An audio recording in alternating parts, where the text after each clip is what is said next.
It's a riveting PEL matchup here at Rec Park today as the Healdsburg Prune Packers take on the Lincoln Potters for the second time this season. Easton Stockford alongside me, Hugo Traverso, and later joining me, Julia and Corey. And what a matchup we have. A game that went 6 innings hitless last time and an absolutely electric pitcher's duel. Well, Hugo, what are you looking forward to tonight from these two PEL rivals? I think we're going to see a little bit more offense, especially on the side of the Prune Packers. They've been on a tear recently. They're coming into this game winners of 4 straight. Potters, they've had a bit of a rocky week. You know, played against the Crabs up in Humboldt this past weekend and dropped both games up there. So this is a make or break game for them. They need to at least win either this game on July 2nd or win just a bit down the road on July 5th when the Packers come to McBean. But if they can acquire a series sweep this week over the Packers, that would be huge for them and put them right back in contention for that second place spot. For the Packers, though, they're a half a game up right now on the Humboldt Crabs, and the Crabs starting a 5-game series against the Solano Mudcats. Packers need to be perfect this week and really solidify their spot as the best team in the PEL.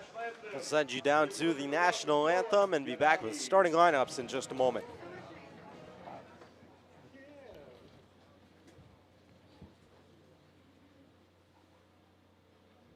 Oh, say, can you see by the dawn's early light what so proudly we held at the twilight's last gleaming, whose broad stripes and bright stars through the perilous fight o'er the ramparts we watched were so gallantly streaming, and the rocket's red glare, the bombs bursting in air, gave proof through the night that our flag was still there. Oh, say does that star-spangled banner yet wave o'er the land of the free and the home of the brave.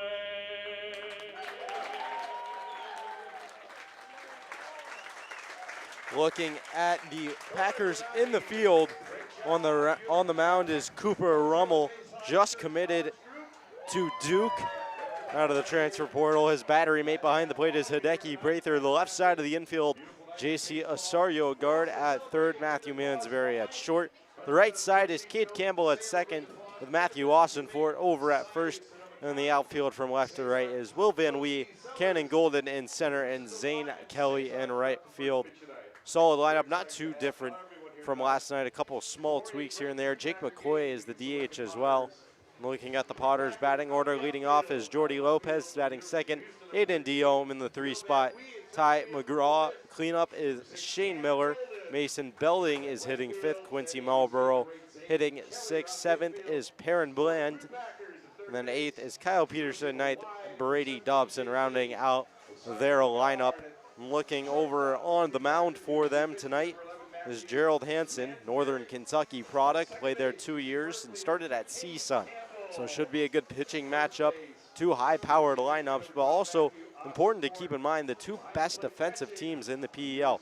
Lowest ERAs are the Potters in second and the Packers in first. And the highest fielding percentages are the Potters in second and the Packers in first.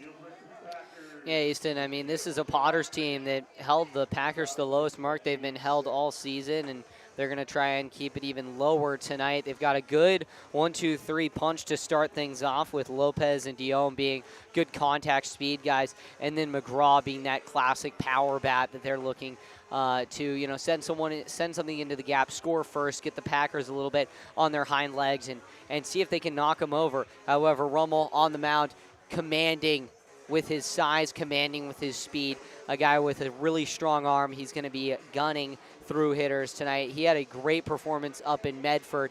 No decision in that one, but he was incredible through 4 innings of work in that game 1 on Friday. The Packers ended up losing, but he is going to be exceptional tonight for the Packers if he keeps consistent with what he's been playing like.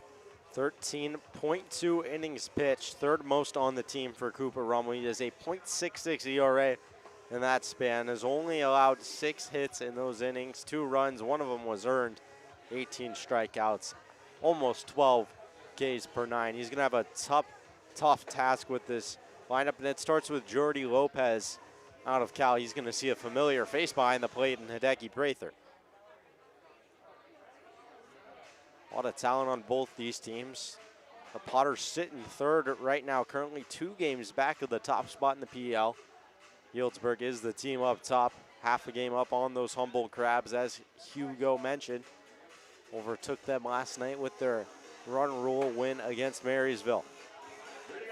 I mean, this is all playing towards that series Tuesday, Wednesday, Thursday next week in Healdsburg between the Crabs and the Packers, and that is going to be one you don't want to miss here at Rec Park. 6 p.m. start time for all 3 of those games. We'll have coverage right here, and that is going to be, those games will set the rest of the season. It will set the tone for that championship series and decide who's going to be hosting game 1. So Rummel kicks and fires. First pitch is inside, and we are underway here at Rec Park. Start of the game is at 6:02 today. July 2nd, of course, just a couple days away from the 4th. One in the dirt quickly, 2-0. A beautiful day today, 74 and sunny. It's packing in here. Rummel fires the 2-0, that one above the zone quickly. 3-0 now to Lopez. Wind blowing out to the outfield, mostly to left as of now, but kind of swinging in between the two. The 3-0 pitch right down Broadway for a called strike. The Potters wearing the orange uniforms with Clay City across the front, gray pants. Packers the maroon, Healdsburg Prune Packers script jerseys, white pants. And it'll be a leadoff walk as that one is up and away. Well, something we mentioned when the Potters came here just 10 days ago was their speed on the base paths, and Jordy Lopez is one of those guys. He is a premium bag stealer and a guy who can play both ways for the Potters. They are really, really confident about what he can do. Just recently announced he's transferring to Nevada. Batting .484 on the year. He's had himself a really good start. First pitch strike there. No balls, 1 strike now to Aiden Diome, the U of A commit.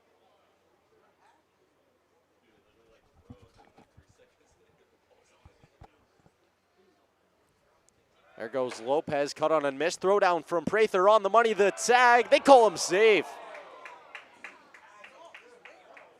I think he was in there. He was under the tag. Great throwdown, though, by Prather. Probably the best we've seen this year. Lopez, as I mentioned, a guy who's going to steal a lot of bags. 12th stolen bag on the year for Lopez. Now a runner in scoring position early for Diome. The 0-1 slashed foul, and 2 strikes here on the lefty.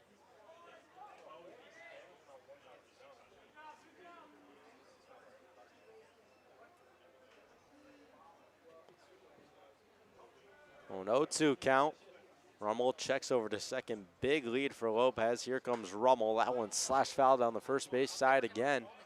Diome will stay alive.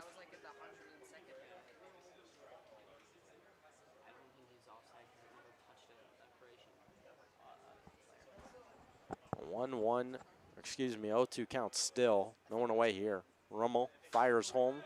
Chopped foul again, and Diome just staying alive here.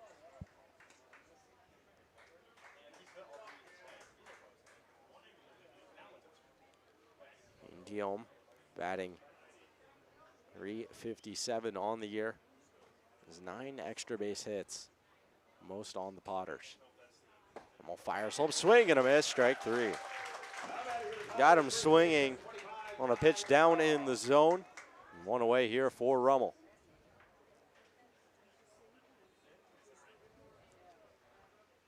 So now Ty McGraw will roll around. Also batting at .357, 2 home runs for him. Looking for his 6th RBI here with a runner in scoring position. First pitch, breaking ball, loops in there for a strike. Yeah, that's what you need, just kind of a get-me-over curveball there. Start things off against McGraw. McGraw didn't have the shiniest season over at Troy, so see what you can do here. The 0-1, down in the dirt. McGraw will leave it there, 1 ball, 1 strike. Big lead over on second there for Jordy Lopez. Not really being held on. You have Campbell at second and Mansberry at short. And Mansberry kind of just shadowing him. No real look to pick off. Rummel stares him down, now comes home. That one above the zone. 2-1.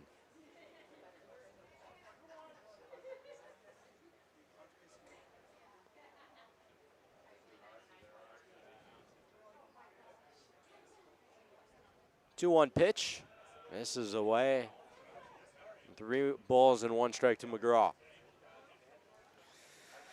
Rummel coming a little bit open to start the game, which isn't great for the Packers, but, you know, hopefully he dials in. 3-1 pitch above the zone, ball 4. Second walk of the inning for Rummel. McGraw will stand aboard first. Now runners on first and second for the cleanup man, Shane Miller. Only 1 out here.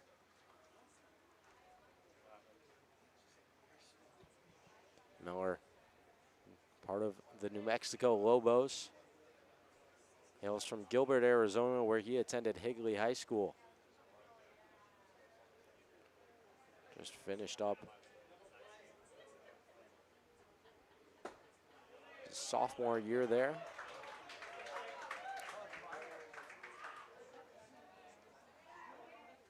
That one called strike, 0-1 count.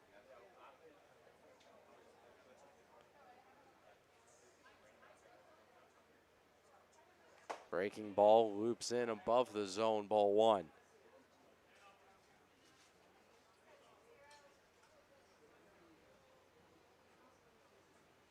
Not the best year for Miller, batted 184 in 45 plate appearances.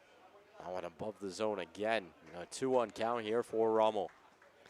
And when Rummel's coming down playing, he's just releasing the ball a little bit too high, and I think if he were to, you know, try and get something in the dirt, get Miller to swing at something low.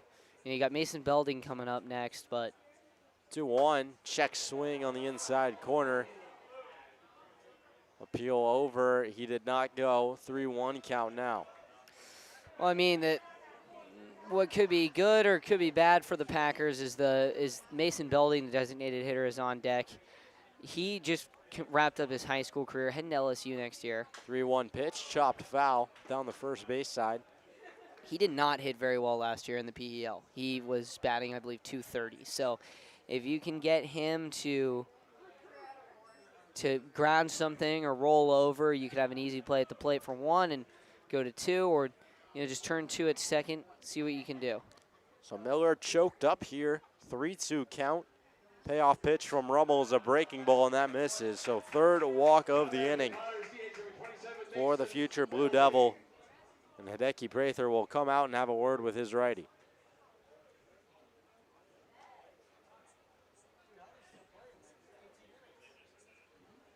Bases are loaded here with 1 out. Not the greatest start for Rummel. See if he can settle back in. Has been one of the best arms for the Packers so far this year.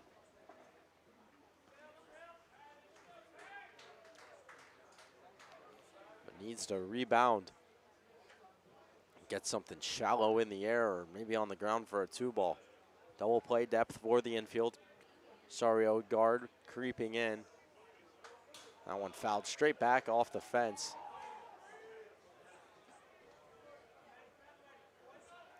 Ahead 0-1 here.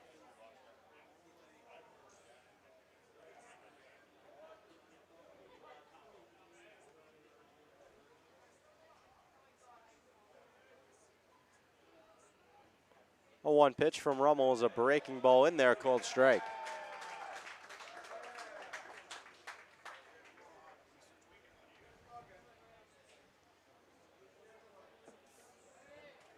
So no balls, 2 strikes now to Belding as the base is loaded. Righty on lefty. Rummel kicks and fires, swing and a miss, strike 3.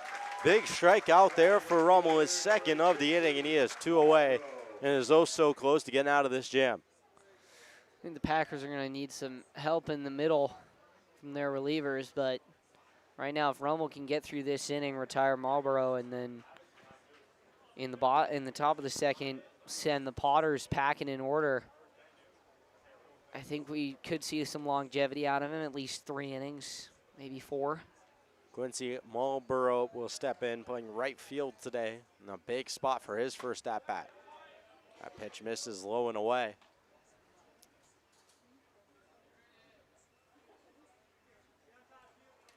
1-0 count, 2 outs here. See Marlboro, Purdue Boilermaker last year. There's home breaking ball above the zone, 2 balls, no strikes. And Marlboro, that Purdue side, they really like recruiting out of Sacramento in that area. Got Logan Sunner out of there. 2-0 pitch, cut on and missed. Blew the fastball by him, 2 balls and 1 strike. Played well at Purdue last year. Batted .329 with a .900 OPS. Second year as a starting outfielder there. The 2-1, above the zone, 3-1 count now.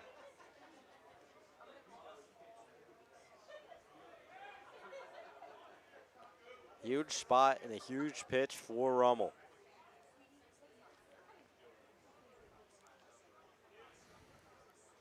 Three-one, bases loaded, cut on and missed. Fastball blown right past again. And now 3-2 here, 1 pitch away from getting out of it. Marlboro is batting .422 in the PEL this year, has only struck out 10 times in his 64 at-bats. 3-2, Rummel, the payoff pitch popped up. Over to the right side, Caleb Campbell underneath it, and he will make the catch. And what a job by Cooper Rummel. Walks 3, but gets out of the jam. Strands 3 runners, no score, no hits for the Potters. We'll head to the bottom half of the first.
Back here at Rec Park for the bottom of the first inning as the Packers will take their first hacks. Gannon Golden, the center fielder, leading things off. Hideki Prather batting second. Matthew Mansberry batting third. JC Osorio Agard, the PEL RBI leader, batting cleanup. Cade Campbell batting fifth. Zane Kelly batting sixth. And then 7-8-9 goes Jake McCoy, Matthew Austinfort, and Will Van Wee. So Golden to lead things off here against Northern Kentucky's Gerald Hansen. First pitch from him is down in the zone for ball one. Packers need a really strong start in this one to really set the tone. 1-0 count on its way. That one flared left side. Going to be a tough play for Bland. He can't get there. A leadoff bloop single for Gannon Golden. The Packers starting off on the right foot. That was huge for them. Golden flares that one out into no man's land, and beautiful, beautiful. Put some speed on the bases as well. Golden could be put in motion here. Kyle Peterson behind the plate for the Potters. First pitch to Hideki Prather is cut on and missed.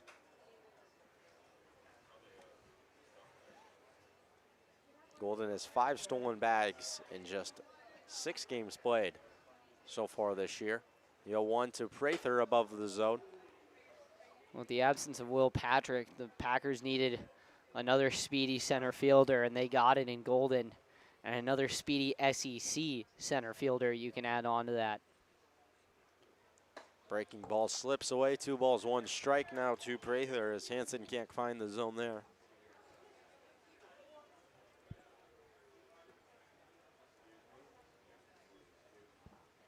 Two-one count. Hansen checks over and the lefty will rock and fire. That one hit well into the left center gap. Ranging over is Jordy Lopez. Can he get there? No, he can't. It's over his head. Golden now gets the windmill. He's heading for the plate. Ball is caught up in the ivy. It'll be ruled a dead ball. Ground rule double. Prather will keep running as he crosses home plate. They'll head out to center field. They, as in the umpires, to make sure that ball is embedded. As of right now, it would be a ground rule double. Gannon Golden would be held up at third, Prather to second as they go and check out the situation in dead center field. But either way, Hideki Prather stays hot and just seems like a double machine out there. Yeah, going to give him 2 bases. So Prather will head back out to second, Golden to third. It'll be 2 in scoring position with no one out. Yeah, Prather's just continued to put the fear of God into these baseballs. He has just been clubbing them, smashing. That one would have gotten out likely up at McBean, so great to see from Prather. Prather was the subject. I got an article published today by On3 on Cal Bears, the Golden Bear Report. You can go check that out as on my Instagram, the Hugo Sports 360, on the Golden Bear Report Instagram. And it just talks about Cal baseball and the Prune Packers. Matthew Mansberry will now foul one off to the right side. Hideki Prather now with his, I believe, 5th double in the last 3 games. Mansberry, the freshman, or incoming freshman, committed to the University of Michigan. There's 2 ducks on the pond here. Hansen fires home. That one chopped back up the middle. Picked up on a hop by Bland, who will throw to first. And there will be 1 away, but the run comes across the score. And the Packers take an early lead, 1-0. Well, that's why you put Matthew Mansberry there at your 3 spot, because he is that kind of bat. A guy that was Jupiter High School National Tournament Silver Slugger candidate. He was a finalist in the high school national Silver Slugger. He's a guy that he's going to be able to put the ball to every part of the ballpark. And more importantly, he's going to put it on the ground if it's in the infield so he can bring home runs. The 0-1 fouled straight back by JC Osorio, a guard, the Rainbow Warrior next year.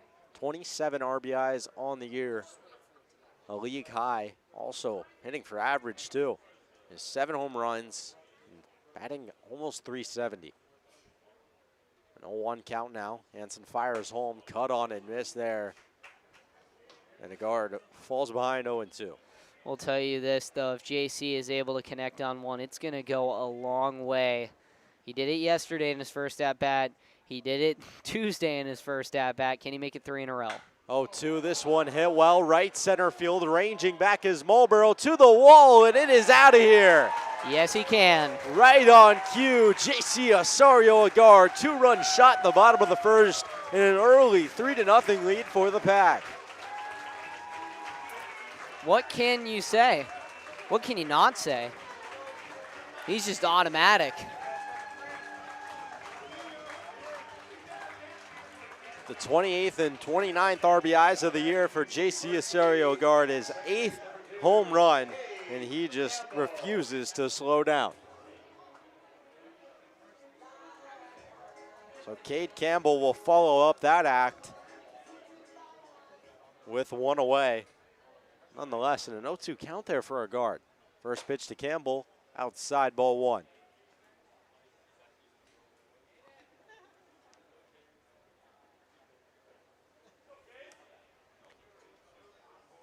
1-0 count. Campbell batting .358 this year. His second pitch rather fouled away down the first base side. Count 1 ball, 1 strike. Campbell was a second of these 4 players that I highlighted in that article. Campbell and Hideki were, the two big ones because they are roommates in college. They're roommates in the summers here. They really have a great bond. That one skied first base side as well. Fouled off. Now 1-2. I also mentioned 2025 Packer Jacob French, and then Jet Kennedy, who was supposed to be on the Prune Packers this year, but got called up to Team USA. 1-2 count. Hansen kicks and fires in the dirt. 2 balls, 2 strikes.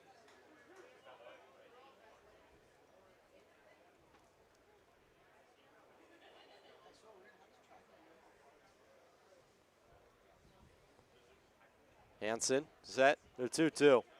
That one hit well, left field, lined over. Dobson off the fence.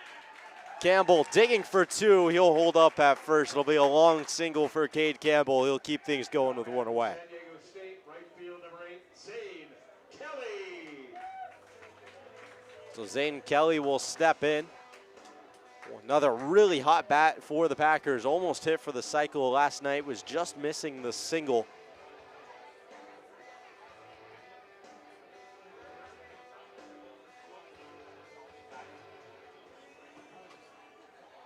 This offense showing just how hot it is. That one misses away 1-0. Batting .363 with 22 extra base hits over their last 3 games. With a .442 on base percentage and slugging .765. Pretty impressive numbers in a 3-game stretch. And that one is absolutely destroyed to right field, but well foul. Oh my goodness, that one was hit all the way to the tennis courts. That one right field. Kelly showing off that power. Had a home run last night. Triple and a double to boot. On his way, that one fouled off again.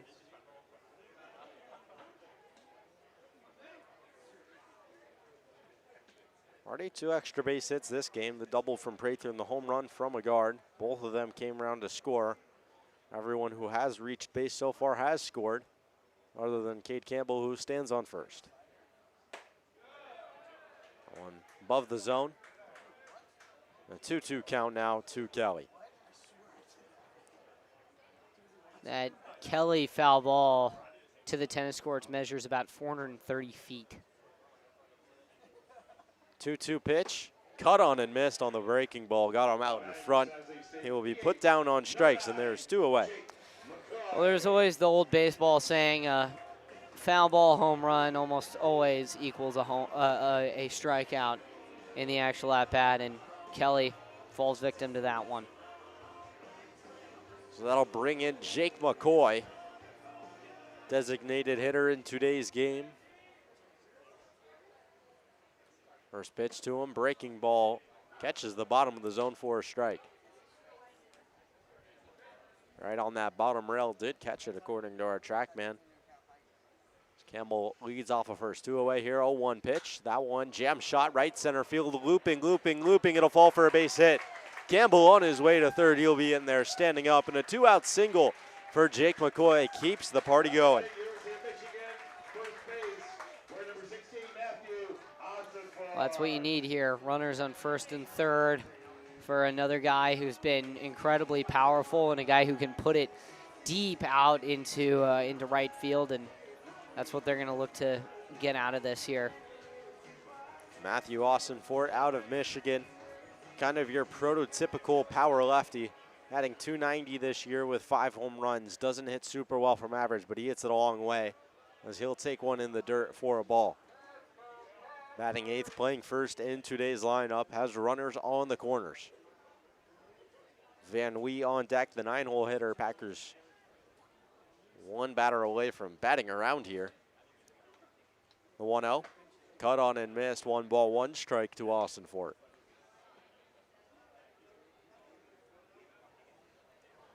Giving some needed run support to Cooper Rummel. Maybe trying to help him settle in. Definitely not the same game we saw last time. The 1-1 is tapped foul at the plate, 1-2. So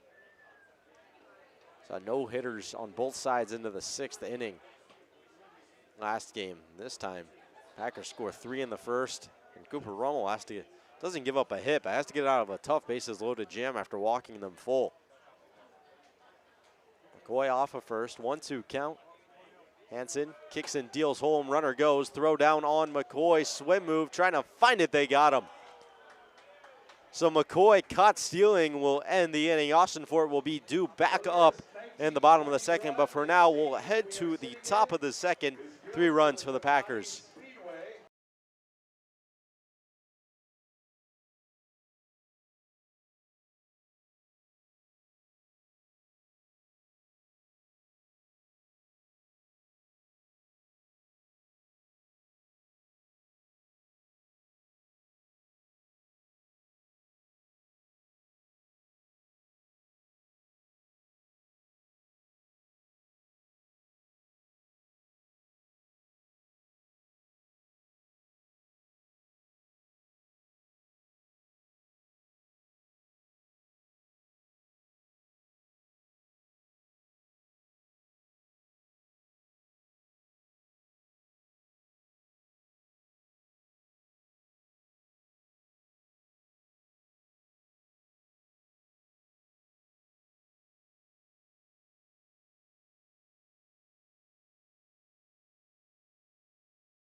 Top of the second inning, leading it off for the Potters is Perrin Bland, the shortstop. Stranded 3 runners in the top half of the first inning, looking to get some back after giving up 3 on 4 hits to the Packers. 3-0 the score as we are officially through 1 inning here. Bland set to go here. Rummel shakes the first, likes the second. Here he comes. First pitch, fastball, fouled off at the plate.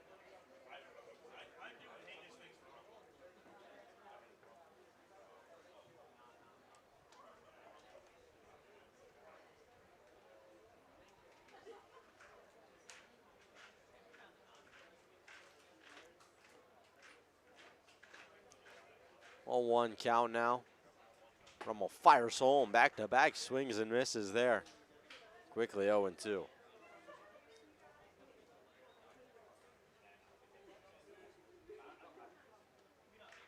Aaron Bland played at Troy. Entered the portal as that one will get him. Breaking ball gets away and hits Bland. And the leadoff man is aboard. This is not what you want if you're the Packers. You want a really strong strong second inning after putting up 3. So that'll bring up the catcher, Kyle Peterson. Peterson played at UC Davis. Pick over to first by Rummel, not in time. Ladies and gentlemen, as a service announcement from our producer, please allow us time to fix our cameras. That one hit high in the air, deep center field. Golden racing back at the wall, and this one is gonna leave. A 2-run shot from Kyle Peterson, and the Potters are right back in the hunt. 3-2 the score. That's what they needed. The Potters, just a monster shot there from Pedersen. That one probably around the 370, 380 mark out there. Maybe probably closer to 370. So that now brings in Brady Dobson. 2 runs already scored in 2 batters. Still no one out here for Rummel. First pitch to Dobson, misses, 1-0. Kind of the opposite start. Last time we saw a pitcher's duel in this one, it's like the fireworks are out here a little early for 4th of July week. A 1-1 count after the second pitch strike.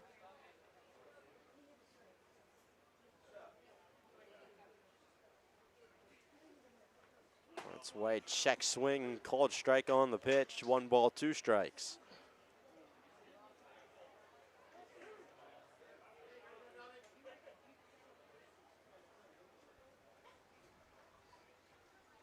Breaking ball misses, 2-2 count now.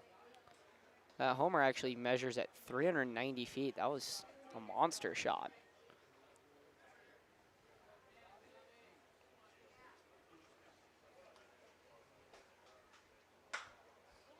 Two-two pitch, grounded over to second, picked up by Campbell, thrown on to first for the first out of the inning.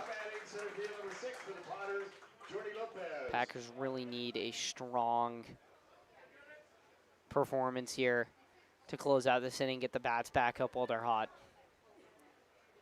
So that'll bring the top of the lineup back around. Jordy Lopez will step in. Cooper Rummel bounced back from walking the bases loaded, now trying to bounce back from a home run.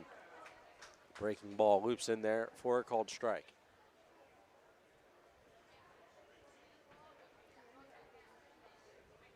Oh, 1 count. Rummel fires home. That one fouled away. 0-2 now.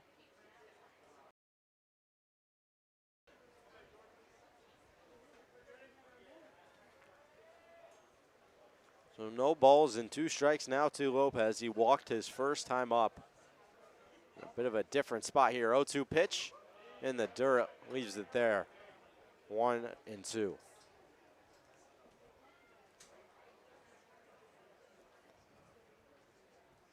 Righty-lefty matchup. Rummel kicks and deals. That one away, count level, 2 balls, 2 strikes.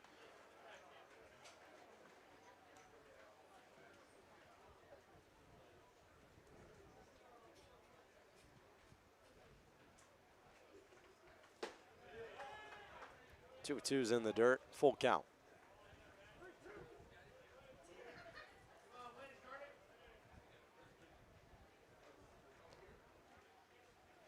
Payoff pitch from Rummel on its way. That one sky to right side. Austin Ford and Campbell both ranging after it. Campbell calls for it. He'll make the catch, 2 away.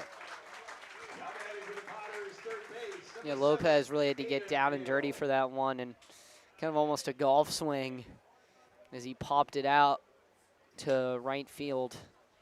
But, you know, Campbell obviously there covering in shallow right to make the catch. So Aiden Diel will step in for his second at-bat, 0 for 1 with a strikeout. Rummel fires home. One grounded first base side with foul.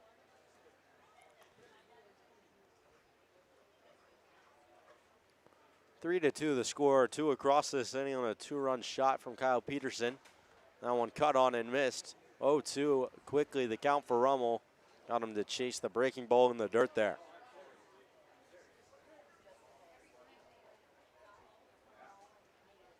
Count 0-2, 2 away here. Rummel trying to get out of it. Got him swinging, strike 3. So Rummel retires 3 straight after giving up the 2-run shot, but 2 come across on 1 hit for the Lincoln Potters. They don't strand anyone, and the score is 3-2 as we'll head to the bottom half of the second.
Oh.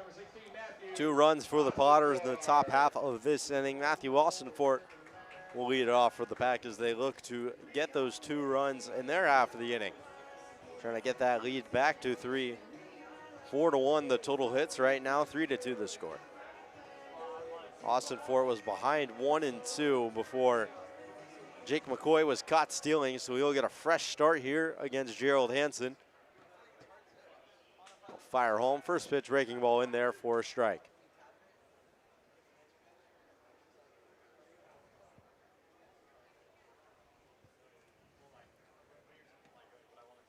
A 1 pitch, that one roped right field, hooking, it'll stay fair down the line. Austinfort on his horse digging for 2.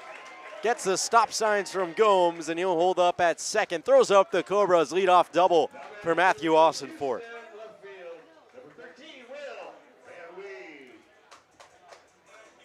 Will Van Wee will step in now, runner in scoring position here in what has been a slugfest so far.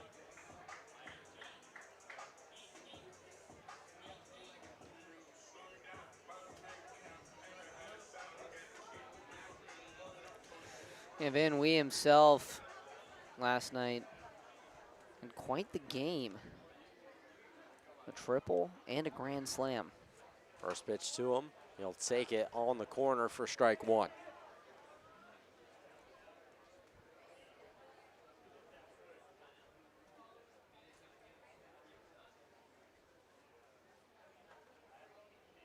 A 1 pitch on its way. That one chopped foul back to the screen. Quickly, no balls, 2 strikes.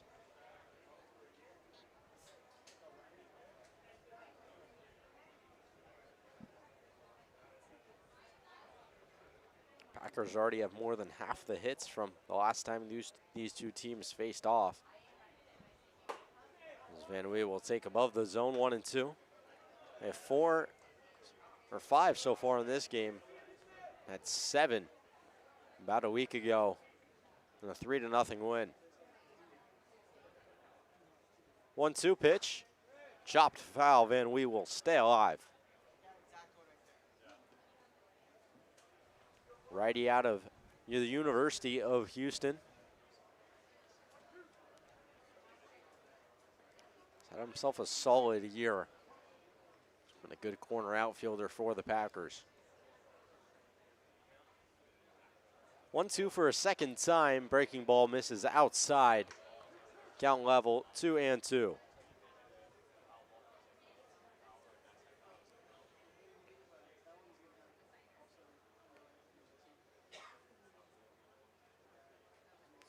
Two-two pitch. Van Wee takes it outside corner. Got him looking. Well, the duality of that is it does bring up the top of the order with only 1 down, and a good top of the order at that. Cannon Golden, he led off with a single, so see what he can do here. Golden, the speedy lefty from Ole Miss, trying to drive in Austin for it from second. Hansen fires home this one, chopped left side. Bland will scoop throw to first in time, just barely. There's two away. Catcher number 3, Hideki Raider. Golden gets moving down that line there, putting a little pressure on the defense, but a really good job by Perrin Bland to get it there inside. Brings up Hideki Prather, who in his last 2 games and 1 at bat now is 6 for 10 with 5 doubles and a home run, 5 RBIs as that one hit the other way, foul.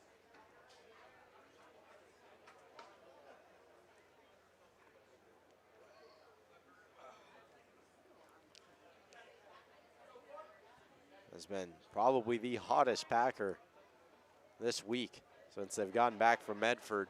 He's really settled into a groove. The 0-1, Hansen deals home. Check swing, yes he did, 0-2.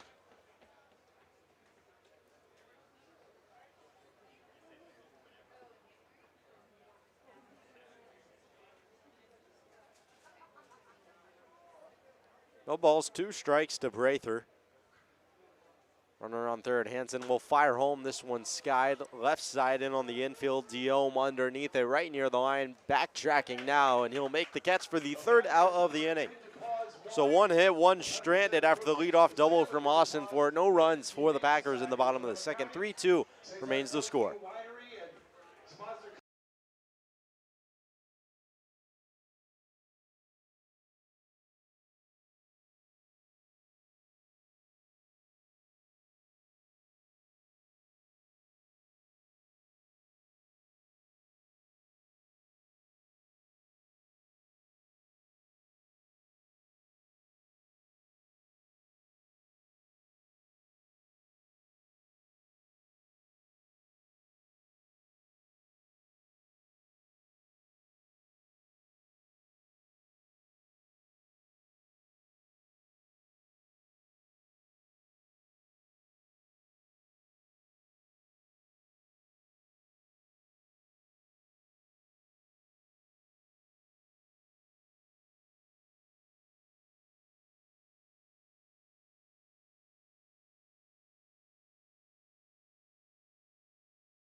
Top of the 3rd here as it is a 3-2 lead for the Healdsburg Prune Packers. Cooper Rummel goes into his 3rd inning of work in his first start of the 2026 summer. Hugo Traverso alongside Easton Stockford. Rummel kicks and deals to Ty McGraw. First pitch is in there for a called strike with the breaking ball at the numbers.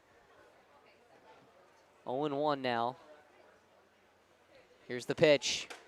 That one is in there for a called strike. Another curveball that finds its way into the top half of the zone. 0-2 quickly to McGraw. McGraw, he walked his first time up back in the 1st inning. Here's the 0-2 on the way. This one's grounded hard to second, fielded there by Campbell. Throw to first in time for out number 1. Feels like Cooper Rummel's kind of ridden on the whether or not the first pitch is a strike. When he's able to get ahead in the count, really has no problems. But when he's behind 2-0, 1-0 even, it's kind of been struggles for him so far today. Well, it's time for Shane Miller, walked back in the first to load the bases. Here's the first offering from Rummel. Fastball is in there for a called strike on the inside part of the plate. 0-1. Miller a Lobo. 0-1 on the way. That one is a breaking ball in the dirt. 1-1 rather.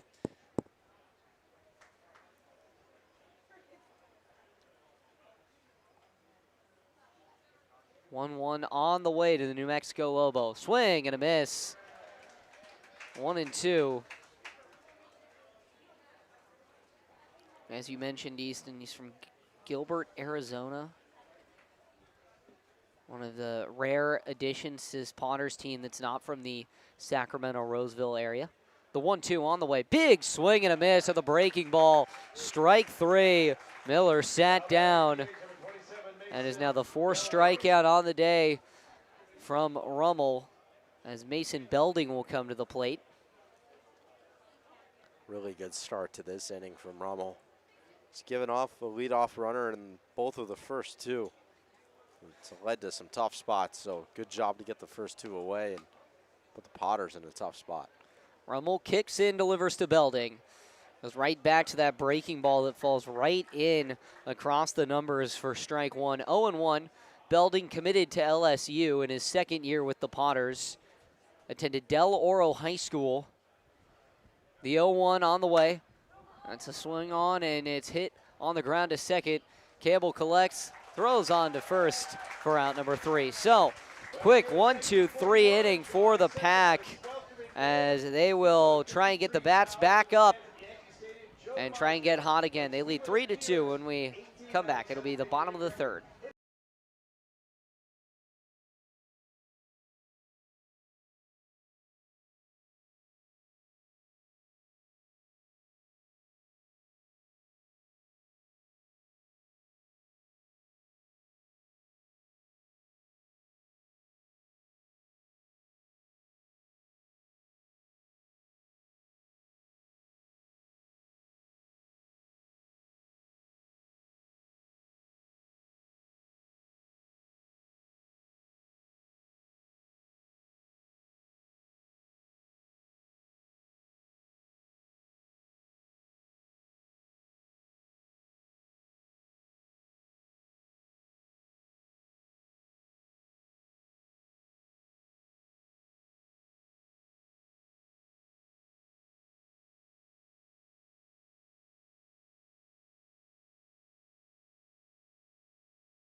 Bottom of the 3rd here. Matthew Mansberry stands in, grounded out to shortstop his first time up back in the 1st.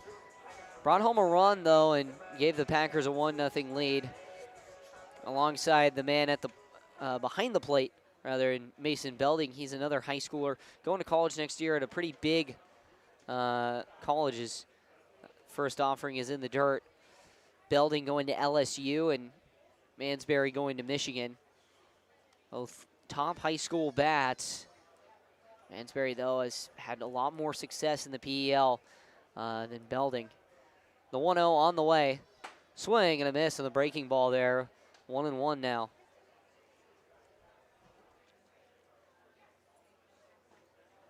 Mansberry shown a lot of dominance and confidence at the plate. Here's the pitch. This one's grounded back to short, picked up by Bland. Throw over to first is a bit high, and more than a bit high. McGraw doesn't even try for it. It kicks off the backstop behind first base, and Mansberry reaches on an error by the shortstop Bland. What happened there? He just missed his mark by a little bit. Just airmailed it, really lucky. It didn't get out of play there. Luckily hit that fence, the short fence down that first base side, and stayed in. Not the guy you want to put on. Here's the pitch to J.C. Osorio-Guard. Big swing and a miss on that one. 0-1 now. Agard homered back in the first inning. Third consecutive day he's homered in his first at-bat. Here's the 0-1. This one is swung on and hit high in the air down the right field line and foul. Will end up in the bullpen of the Lincoln Potters. Mansberry over on first, second on the team in stolen bases with 7. See if he gets put in motion here. McCoy was already caught stealing, so 0 for 1 so far on the bases for the Packers. 0-2 now to Osorio-Guard. Mansberry, I would say, has a little bit more speed than McCoy. Check over to first is not there. Read him like a book there. Not the most well-hidden pickoff move from Hansen. Kind of saw him go his first motion over to first. So maybe we'll see if he has a beat on him now and wants to go. Here's the pitch. Low and inside. Ball 1. 1-2 now. Osorio-Guard. The 1-2. Big swing and a miss. Breaking ball gets Osorio-Guard to dig down for that one. One down here. Great bounce back there from Hansen after the air. And now he has to face Cade Campbell. Campbell singled his first time up. Kelly on deck, and then McCoy. Check over to first. Mansberry back in there safely. Fans starting to file in a little bit more. Healdsburg Running Company brought a lot of fans to the ballpark tonight. To the night run, Thursday night runs at Healdsburg Running Company. The pitch on the way. That one's in the dirt. Runner going is Mansberry. The throw down is going to be in time, but Mansberry is well under the tag. Great arm from Belding, but Bland just was slow to provide the tag, and in there with the stolen base is, well, I don't know, would you call that a stolen base? A little bit of a late jump there on what was a ball in the dirt. No, that's a wild pitch. That's Good job, though, by Peterson there. I mean, great throw, right on the money. He's had a couple good ones so far today. And that was Pedersen behind the plate. The pitch swung on and hit foul off down that first base side and out of play. 1-1.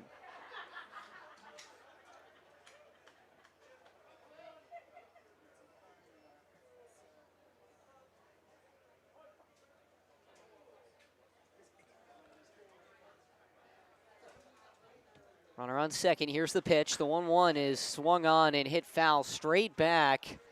And it, too, will land near the Steindorf barn. And right down by the spot. You'll hear a little bit more later on about the sponsor tonight for the game.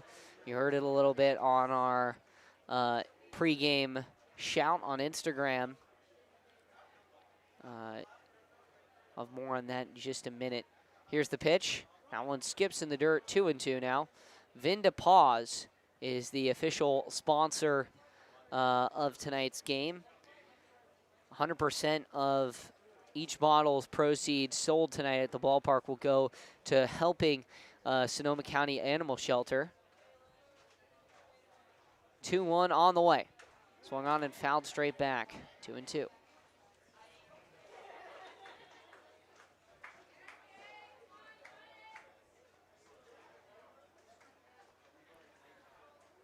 Good battle here from Campbell. He's kind of been a guy you can rely on in RBI situations so far this year. Definitely has the clutch gene. We'll see if it pulls through here.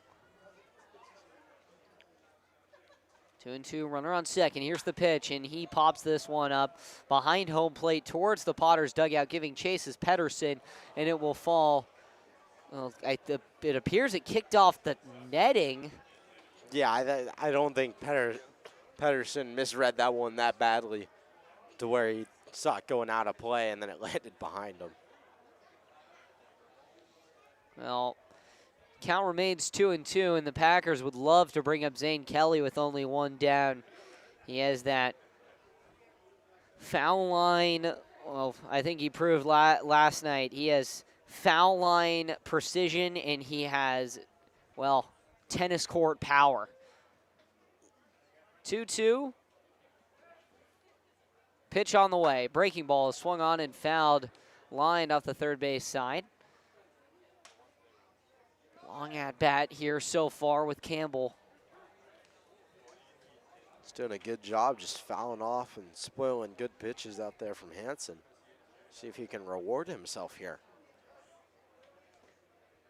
Wind blowing out to center field. Campbell, pole side is the left field fence. He sends this one into shallow center field. Coming in is Lopez. He makes the catch. Mansberry will hold up on that line drive. And so now here comes Zane Kelly. Potential last chance for the Packers to bring across a run and try and get some padding to their one-run lead. Runner at second with 2 down.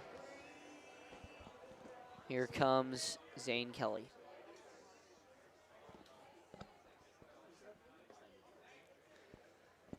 Lefty on lefty. Here's the first offering from Hansen. Breaking ball, big swing and a miss.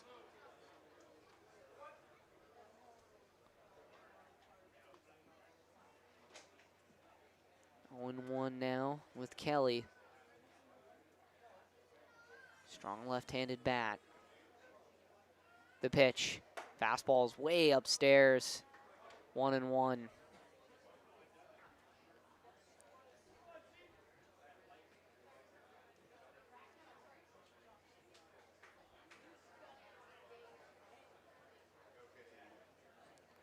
With 2 down. The pitch. Fastball. Big swing and a miss from Kelly. He was trying to put that one way out there at the football snack shack.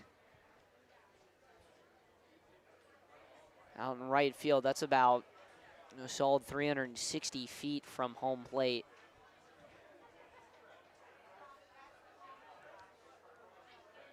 One, two, the pitch. Swing, and he hits this one straight up in the air into shallow left field. In on it is Dobson. He makes the catch, and the side is retired. So despite the no-out base runner for the Packers, the Potters are able to get out of it. We'll head to the fourth. 3-2 ball game when we return.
Well, welcome back. We go from Cooper Rummel to Duncan Russell.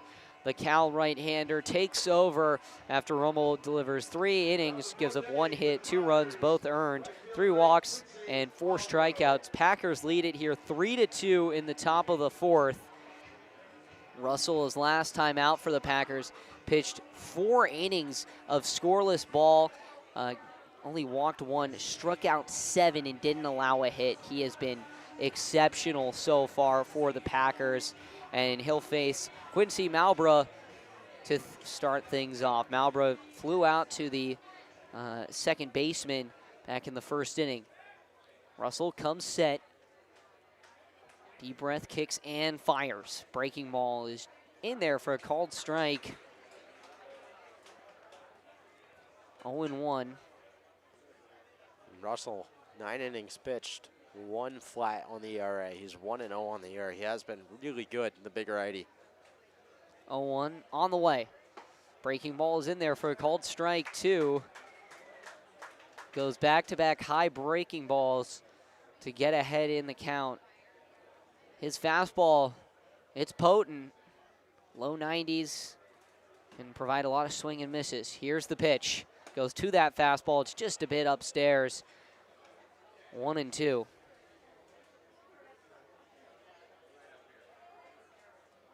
A lot of power. We saw him pitch 5 scoreless last summer for the Pack. That time he was going into freshman year. The 1-2, breaking ball is grounded over to third. Tough play for Osario Guard. He makes it. The throw to first is under the glove of Osenfort, and it'll go all the way to the fence. So getting there is Malbrough, a leadoff hit. I don't think that's an error, Easton.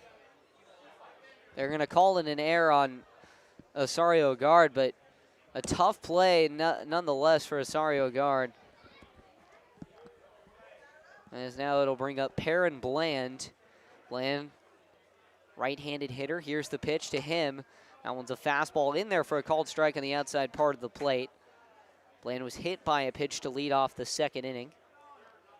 It's the 20th error of the season for the Packers. Still have the least in the PEL, though. We saw a bit of an air party last night against the Giants. Here's the pitch. That one's fouled off to the right and out of play. Wasn't necessarily the Packers who had all the errors last night. Well, yeah, it was all Giants. 4 errors for the Giants.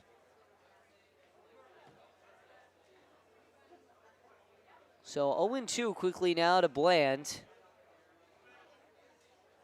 Russell kicks and delivers. Swing and a miss on the fastball. High in the zone, and he has his first strikeout of the game. 3-2, the Packers lead it here in the top of the 4th. 2 runs, 1 hit, no errors for the Potters. 3 runs, 5 hits, 1 error for the Packers. Kyle Pedersen at the plate. Russell checks over to first. Just a quick check there. Malbrough, one of those speedy Potters base runners. Normally higher up in the lineup, but today he's hitting 6. Here's the pitch. That one is a fastball just off the outside part of the plate for ball 1.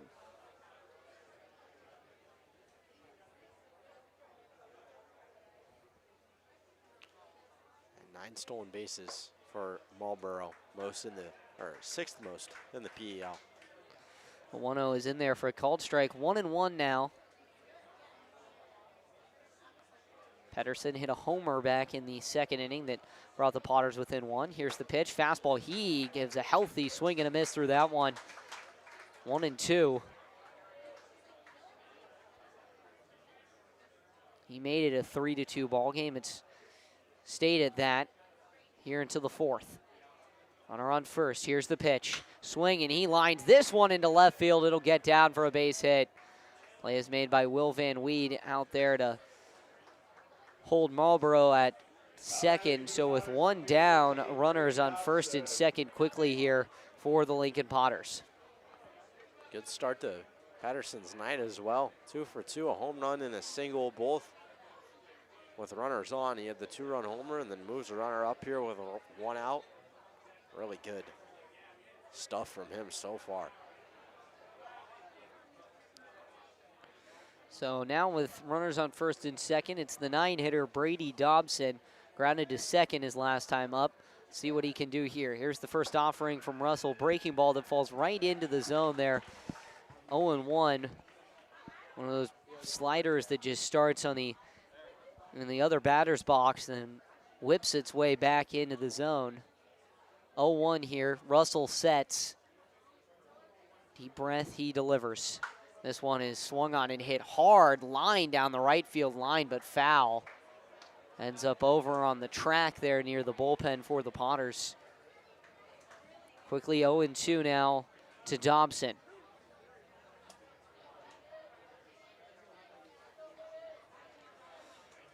Russell needs a strikeout here with the Potters threatening. Here's the pitch. Fastball, this one is swung on and lined the other way down the left field line this time, and it's a foul ball. We'll say, every time Duncan Russell has stepped on the mound in all 4 games, the Packers have won. Dobson at the plate. Cal State Fullerton just wrapped up freshman year there. Went to Lincoln High in Stockton, California. 0-2 on the way from Russell. Fastball high and away, 1-2. Potters getting really aggressive with their leads here, off of second specifically, with that lead runner. Wouldn't mind if Russell tried to hold them on here.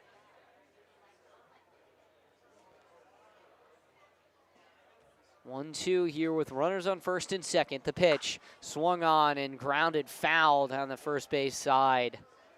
So Dobson doing a great job to lengthen this at bat and try and get deeper into the Packers bullpen. Runners leading away at first and second, 1 down in a 1-run ball game. The Potters really needing the bottom half of this order to come up and strike gold. 1-2 with 1 down. Here's the pitch. Swung on and hit high in the air, but foul down the right field line, and it will fall out of play. Again, over in the bullpen. Jack Paris, the Packers relief pitcher, out in the Potters bullpen, just trying to pick up these baseballs that have fallen foul over there. It's making friends. Yeah. Well, I mean, this is a friendly league, a league where a lot of these players know each other and creates even better competition. The 1-2 on the way. This one is swung on. Guess what? Hit foul down the left field line.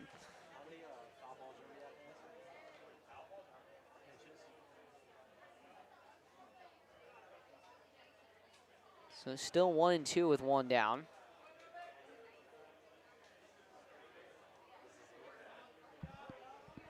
This will be the 8th pitch of the at-bat. The count is 1-2. 1-2 with 1 down. Russell checks back at second. The pitch. Swing and a miss. He worked for it and got it. Dobson down on strikes, 2 down. It's a great at-bat from Dobson either way. Tough result, but 8-pitch at-bat. Fouled off a lot there. Good job, though, by Duncan Russell to win the battle there. Yeah, well, now with a runner in striking distance, it's the top of the order for Lincoln. Here's the pitch to Jordy Lopez. He grounds it the other way. Great play made by Mansberry. He goes to the short corner and makes the play. So the Packers are able to get out of another jam. We'll head to the bottom of the 4th as they look for some insurance. 3-2 Pack when we come back.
Well, welcome back here. Bottom of the fourth inning, 3-2 lead for the Packers. Gerald Hansen into his fourth inning of work here. Getting the start for the Clay City Lincoln Potters. Jake McCoy will come to the plate. It'll be the 7, 8, and 9 for the Packers. McCoy, Ossenfort, and Van Wee. McCoy singled, but then was later caught stealing back in the first. Ossenfort on deck. He doubled in the second, so we'll see what this duo can get started for the Packers. Hansen winds and delivers. Breaking ball is skied out in the left field. Back on it is Dobson. He's at the wall. That one is gone. Jake McCoy, a leadoff homer. And the solo shot, the Packers take a 4-2 lead.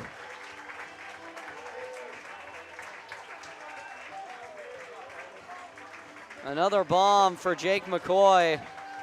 And he just seems like every time he comes to the plate, it's strikeout or bomb. And that one was beautiful. I didn't think that was getting out of here, but the wind blowing out to left field really helped it. As Matthew Ossenfort, another home run hitter, is coming to the plate.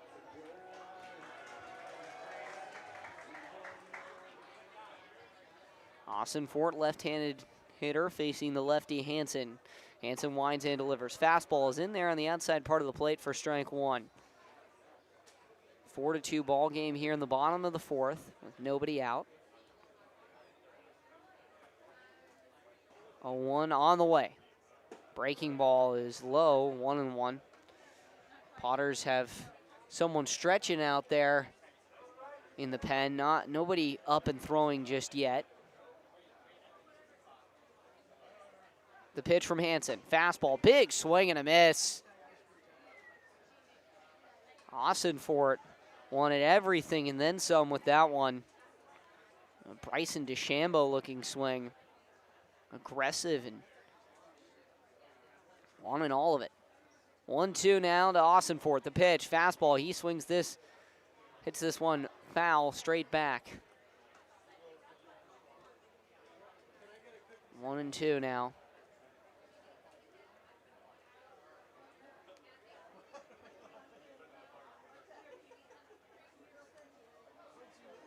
The 1-2, this one swung on and hit deep into center field. Back on it is Lopez. He's nearly at the track, and he'll make the catch for out number one.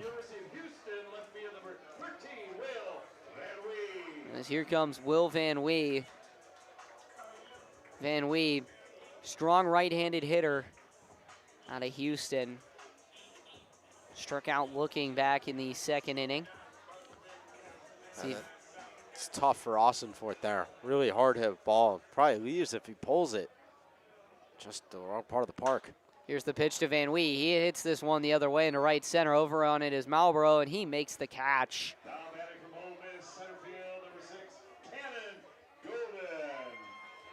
And here comes Cannon Golden. So it's the top of the order for the Packers.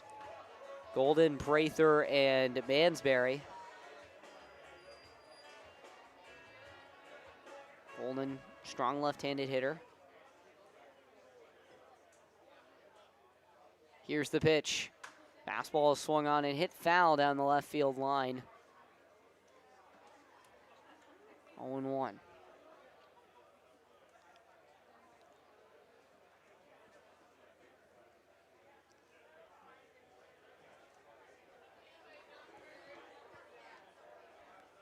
A 1 on the way, swung on and hit foul again down that left field line and out of play. 0-2. Hansen getting a lot of foul balls hit off of him, but throwing a pretty solid game so far. Other than that first inning where he gave up 3, he's given up 1 sense, and I think that was the only hit he's given up as well. 0-2 on the way, swung on and fouled straight back.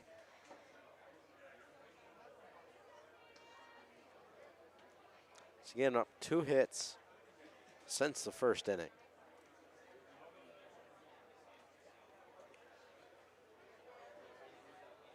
So 0-2 now to Golden.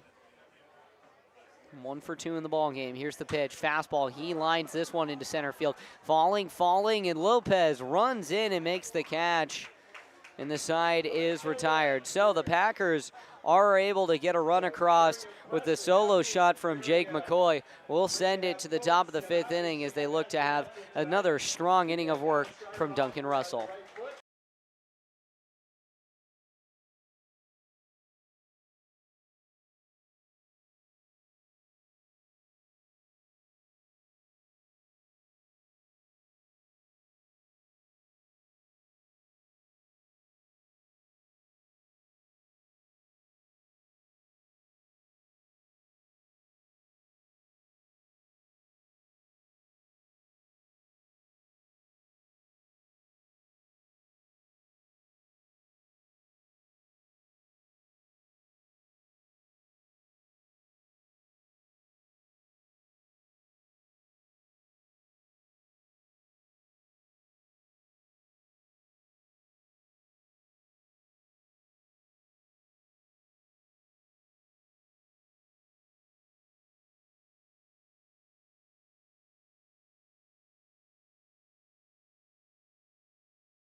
Duncan Russell back on the mound as we will start the 5th.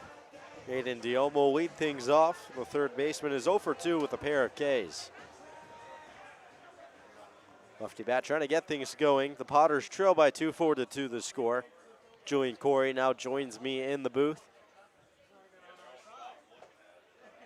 Check swing, appeal over. He did not go. 1-0 count. Hugo has gone to do something. We don't know what. He just kind of left. 1-0 count. Breaking ball loops in there, called strike. 1 ball, 1 strike. I would say that's the standard of what you would come to expect out of Hugo. Yeah, he's kind of a see you guys and then just leaves, and we don't know where or why or when. 1-1 pitch. Breaking ball misses away. 2-1. I feel like at the end of the day, he does always come back with some sort of important piece of information or content. Yeah, normally. 2-1 misses high. Now a 3-1 count for Russell. Diome trying to draw a walk to lead things off here. I think he might be trying to interview the owners of Vinda Paws. 3-1 foul tip caught by Prather, full count. An awesome cause they have, using the proceeds from the wine to help animal shelters. We'll check them out. Payoff pitch from Russell. Grounded back up the middle. Tough play for Campbell. Picks it up. Backhand throw to first in time. 1 away.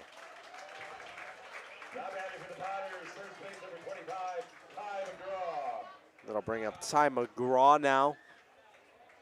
Back-to-back lefties. He's 0 for 1. Drew a walk and bounced out.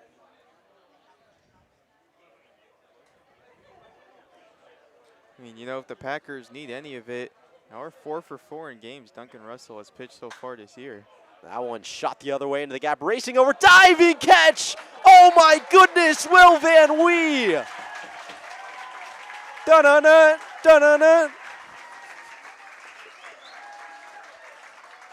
Unbelievable catch by the Houston left fielder. And there is 2 out. Oh, good omens all around for the Packers. What a play by Van Wee. Read that straight off of the bat. Went full Superman on that one. So that'll bring in Shane Miller, probably the catch of the year so far. First pitch is in there for a strike. I like the little ESPN effect. Yeah, It's definitely worthy. I feel like if we had a good camera shot of that, that might be a top 10 Sports Center play. Play of the night. 1, this is high. Do find some of those, smaller colleges during your regular season getting yeah. on ESPN and summer ball for sure. Yeah, especially this time of year where it's all baseball. You turn on Sports Center, it's probably 8 out of the 10 plays are baseball. Maybe not with the World Cup. The 1-1 is fouled away. I was talking about how good Russell's been, and he hits it, and I'm like, well, I just jinxed it again, and Will Van Lee saved the day there. What a catch that was. Puts a smile on my face. Got to love a little good defense. We talked about how these two teams are the two best defensive teams in the league, and had some nice plays out there on both sides. The 0-2 misses way high all the way to the backstop. Really going back to what we've been talking about all year, just the depth on this team. You feel like you can throw anyone out there and they're going to make a play at any given moment.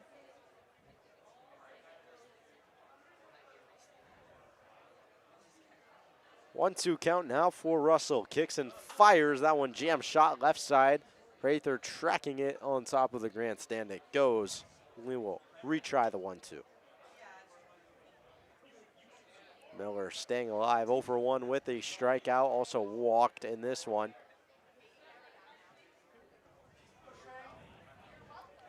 2 away here. 1 pitch away from retiring the side in order. 1 ball, 2 strikes. Russell on his way. Breaking ball hit well into the gap. Van Wee racing, and again, this one will be a little easier for him than a routine play to end the inning. So a phenomenal diving catch from Will Van Wee. 3 up, 3 down for Duncan Russell. No hits, no runs, no one stranded. And we will head to the bottom half of the inning. At the high school, 9:30. You can start your day with another.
Gerald Hansen back on the mound for his 5th inning of work.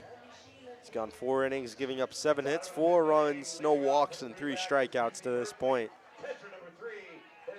We'll see how deep he goes into this inning.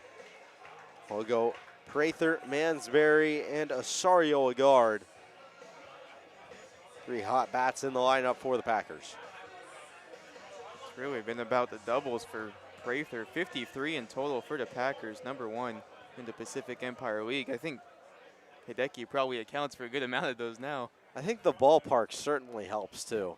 With the deep gaps here to right and left center, and the fact that both corner outfielders have to play off their line quite a bit. Anything down the line, even if it doesn't get past an outfielder, can very easily be extra bases if you have a little bit of speed. First pitch ball to Prather, second pitch on its way. That one hit well into center field. Ranging back is Lopez at the track, and he will make the catch. Into the ivy he goes. There's 1 away. Yeah, the right field line is the one I find interesting because, I mean, the more you look down there, the further you have to tilt your head to try and get to the foul pole. It just keeps going and going. I can't even see the foul pole now that you say it. We'll just wait for the umpires to throw up their hands one way or another. So Matthew Mansberry will step in. Just finished up his high school career. First year with the Packers. That was the first pitch off.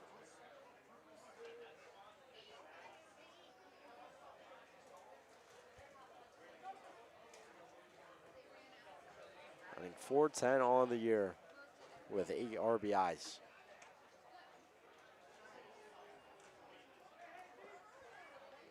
A 1 count. Yeah, leading the team, almost every offensive category, average on base percentage, slug percentage. 1 pitch, fouled straight back. Smokes our camera. We'll get on that. Thank you, Emmett, for telling us that.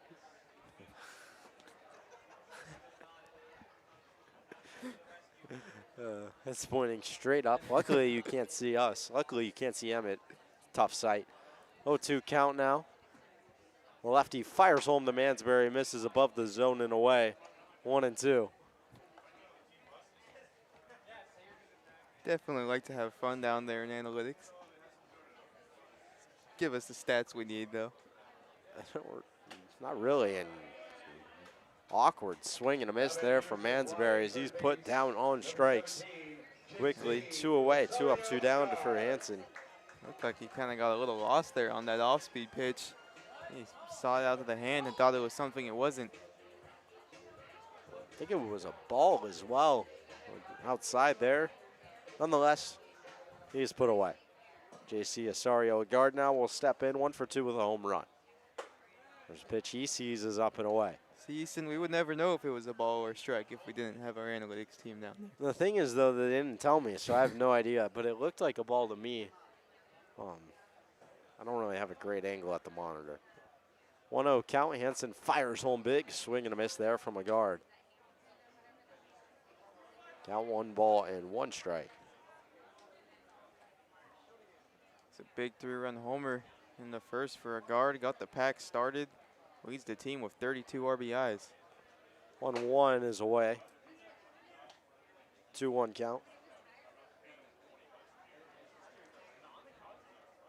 Just felt like whenever the Packers just need the boost or need to get out to an early start, a guard's been there in the middle of the order. And swung on and missed. Strike 2. 2-2 count now.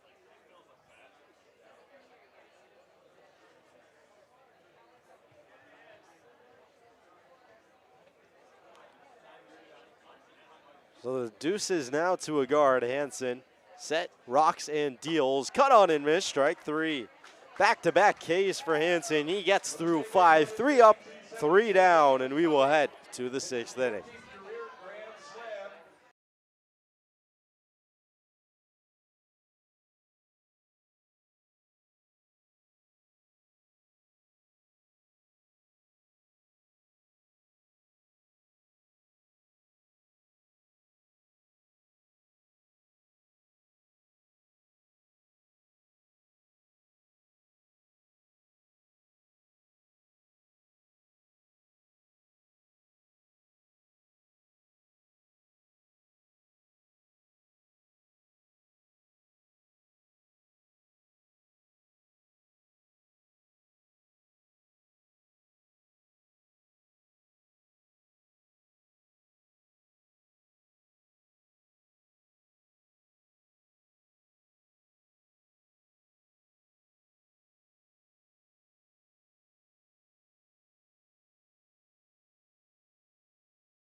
On to the 6th inning we go. Duncan Russell on the mound. His 3rd inning.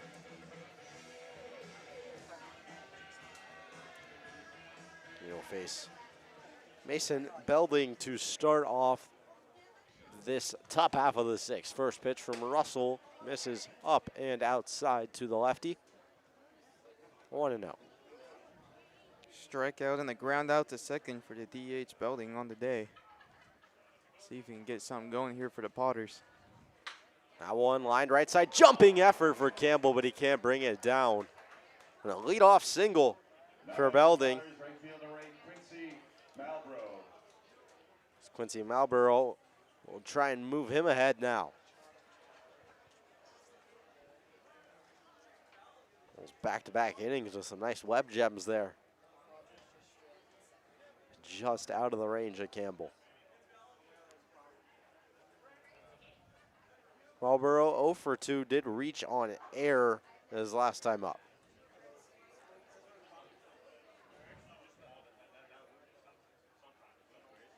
Russell deals away.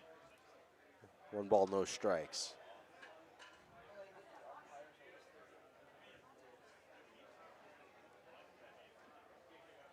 One-0 count. Belding off of first. Russell set. Fires home. That one hit well, right field. Softly and shallowly, and Cade Campbell will drop it. He'll just flip over to second and get the out. So luckily it does not matter. It'll be recorded 4-6 for the out on a drop pop fly, and there's one away and still a runner on first, just a change of who the runner is. Not the worst thing in the world that happened to Campbell. I mean, the runner on first, you could just say it was intentional. It definitely wasn't intentional. I mean, either way, the batter is out in that situation. Swing and a miss there from Perrin Bland. 1 for 1 with a strikeout, was hit by a pitch back in the second. Now there's a runner on first with 1 away. The 0-1 runner goes. Hideki Prather throws down on the money. Ruled safe. And it looked like Prather put it right on the tag. It looked like Mansberry got the tag down as well. Called safe at second, so runner will move up. No possibility at the double play. A 1-1 count here with a 1 away.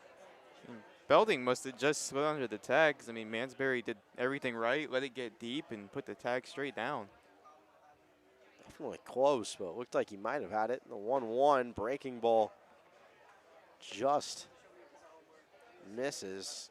Looks like it caught the bottom left corner on the track man. 2 balls, 1 strike nonetheless. Big lead on second.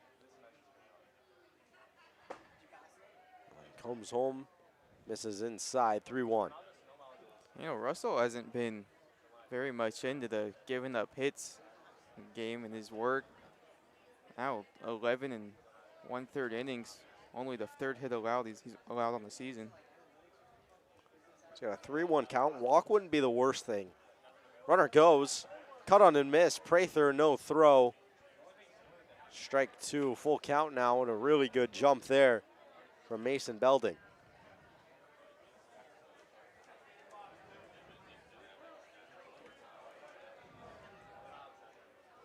So full count, 1 out. Runner is 90 feet away from making this a 1-run ball game. Payoff pitch, Russell. Cut on and miss, strike 3. Big strikeout for Duncan Russell.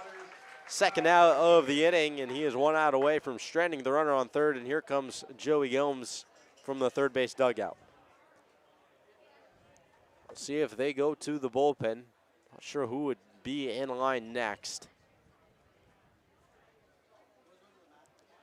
At the plate is Kyle Peterson, who is 2 for 2 on the day with a single and a home run. So definitely the guy the Potters want at the plate right now. I mean, Russell has every right to ask to stay out there. Comes back and not that bad, gets the strikeout. Had a nice day so far. Depending on the bang-bang call over at second, he could have been out of this inning as well. Just gave up that soft single. Other than that, has been rolling. Coach Gomes will leave him out there. Try to get 1 more. It'll be the toughest bat so far today for the Packers. The catcher, Kyle Peterson. It'll be a righty-righty matchup.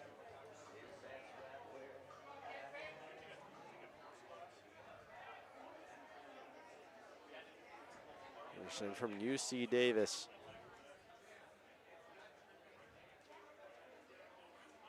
First pitch to him in there, outside corner for a called strike on the breaking ball there. only appeared in 2 games as a freshman. 7 at-bats with no hits. To Roseville High School, the 0-1 check swing stopped by Prather, appeal to first, he did not go.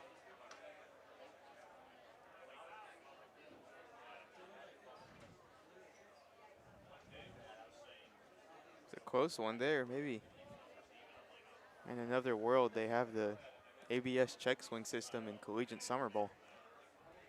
1-1 pitch. Breaking ball loops in there for a strike, 1-2. I feel like they got to get the ball strike system before they can get that.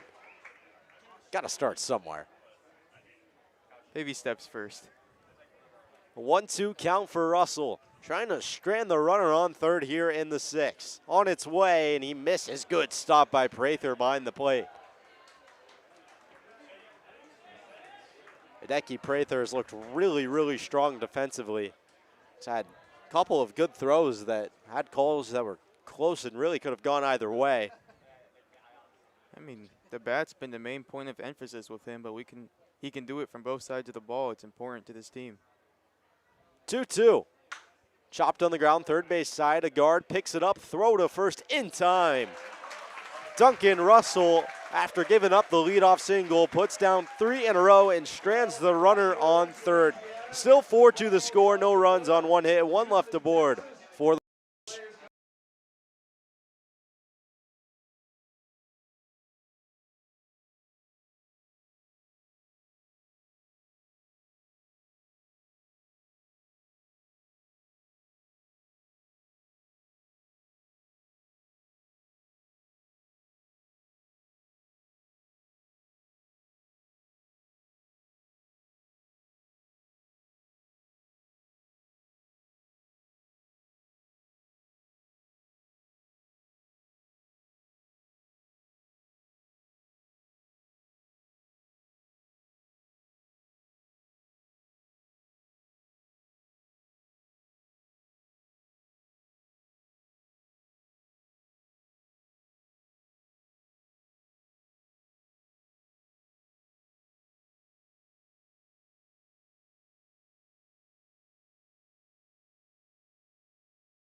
new pitcher on the mound. Out of Westmount College, Alex Crosno, right-handed arm, will come in for the Lincoln Potters. He will face Cade Campbell, Zane Kelly, and Jake McCoy for the bottom half of the 6th inning. 4-2 still the score. No score in this one since back in the bottom of the 4th. A solo shot from McCoy. Campbell will start things off. Crosno's first pitch is up in the zone. 1-0 count.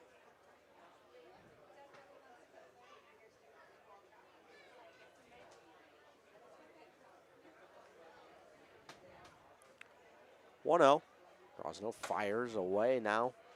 2 balls, no strikes.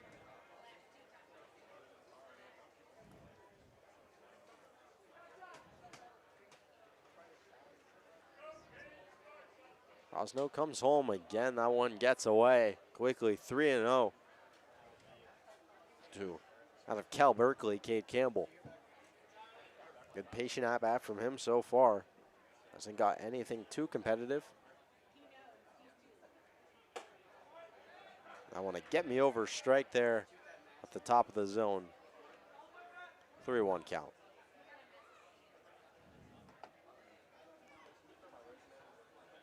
(3-1) from Crosno above the zone, and a 5-pitch walk for Cade Campbell. Leadoff runner stands on first.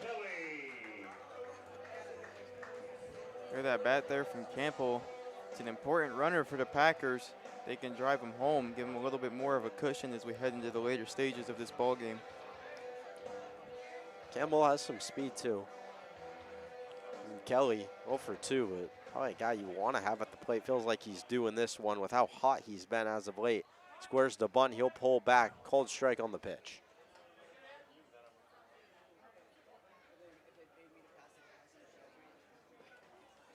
See if he squares the bunt again, 0-1 now. Third baseman playing on the grass. First baseman holding on Campbell. Doesn't square. That one inside corner quickly, 0-2.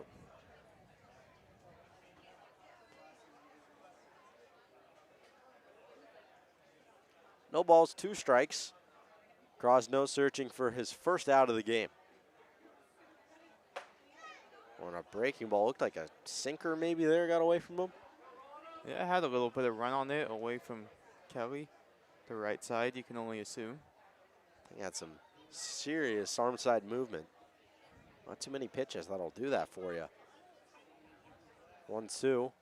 Same pitch, got him swinging. Good fastball on the outside half. Kelly put down on strikes, his second strikeout of the game. And now the most recent run of the game, Jake McCoy will step up 2 for 2 with a single and a solo shot. That's exactly what that pitch can do.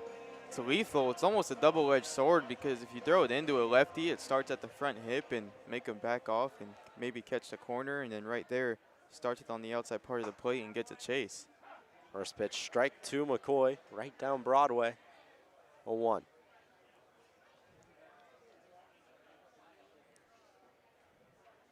San Jose State. One from Crosno, outside corner, and again he's ahead in the count, 0-2. Done a good job early in this one, getting ahead of batters after giving up the leadoff walk to Campbell. 0-2 pitch, that one shot the other way into right field. Marlboro has a beat on it, and he'll make the catch, 2 away.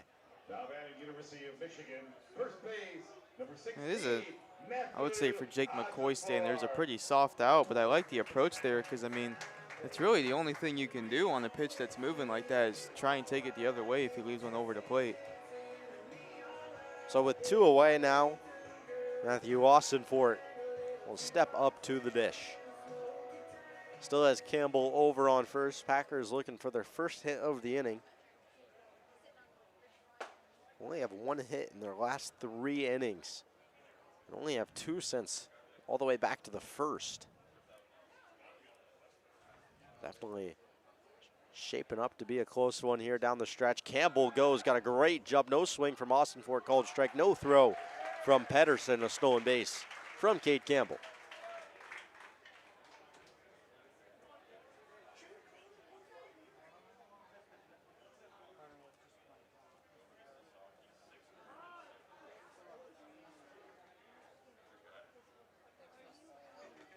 So now a mound visit from Pedersen. We discuss signs with the new runner on second now. 1-1 count to the Michigan first baseman, Matthew Austinfort. 2 away here, now has a runner in scoring position.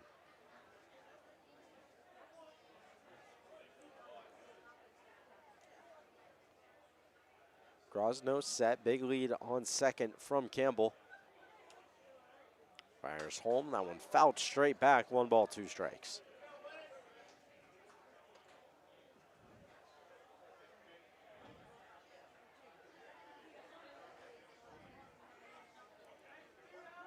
Trying to not leave Campbell stranded out there with 2 away.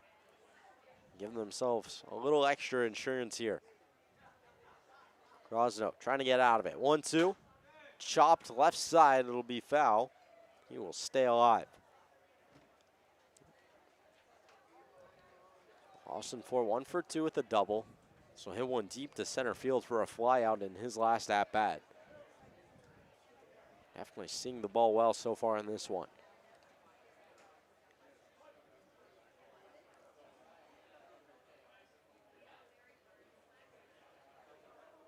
The 1-2 from Crosno.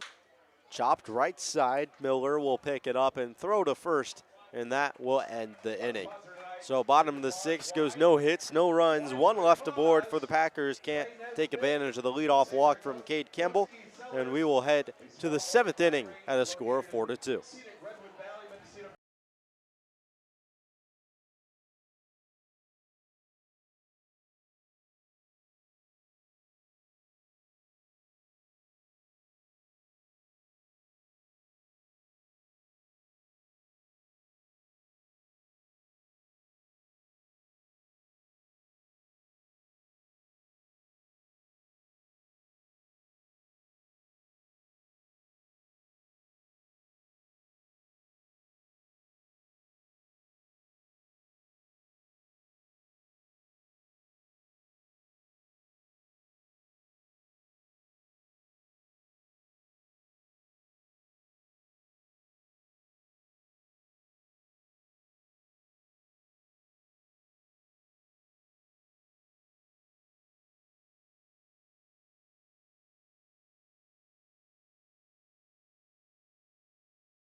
Welcome back. Top of the seventh inning, Hugo Traverso alongside Easton Stockford. 4-2 ball game here as Peter Storiahan will come to the mound. UC Davis right-hander. He's one of the 6 Packers that have not allowed a run just yet, along with Brandon Mann, Mason Lerma, Grossman, Duke, and Day. Storiahan sets up. He's going to face Brady Dobson, the 9 for the Potters. Here's the pitch. That one is low and inside for ball 1. Storiahan had a strong year at UC Davis. Was one of their trio of great relievers alongside Packer Mason Lerma. Here's the offering from Storiahan. This one's grounded softly to first, picked up by Ossenford, who will just take it to the bag for out number 1.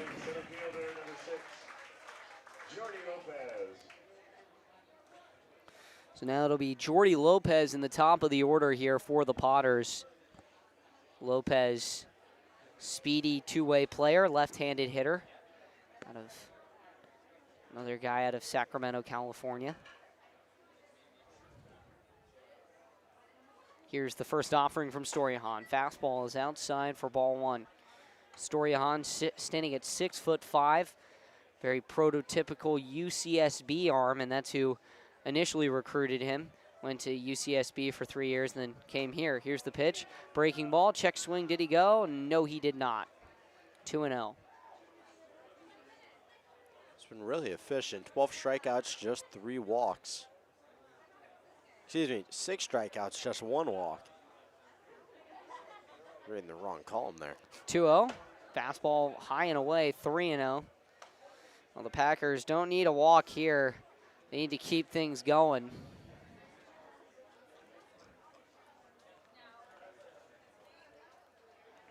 Here's the pitch. Fastball is right down Plaza Street for strike 1, 3-0. 3-1, rather.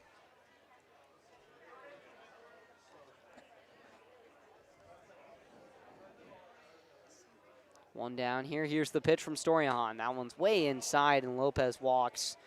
So base runner now, runner on first with 1 down. Is coming to the plate will be Aiden Diome. Diome, very good left-handed hitter. Just graduated from West Park High School, heading to the University of Arizona next year to play his college ball. Storiahan kicks and delivers. Breaking ball is in there for a called strike at the knees.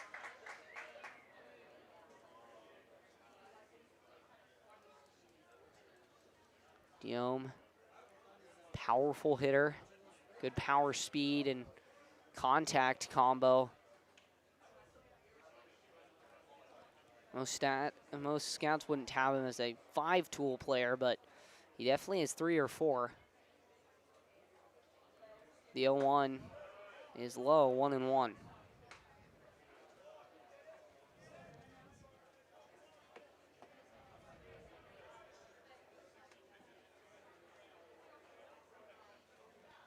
Runner over at first. Here's the pitch. That one's inside. Called a strike, though. Throw down to second is offline. Lopez steals second.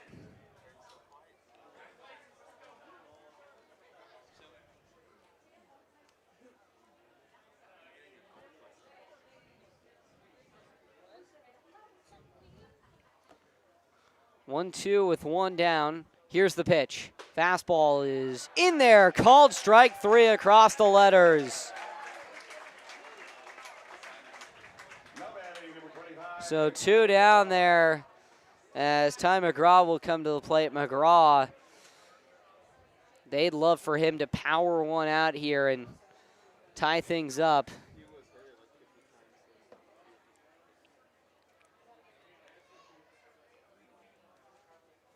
Lopez, big lead over at second. Here's the pitch. Breaking ball falls in there for called strike 1. Storia, the man you want here. You might see Brandon Mann to close things out in the 9th. Definitely using the best arms today.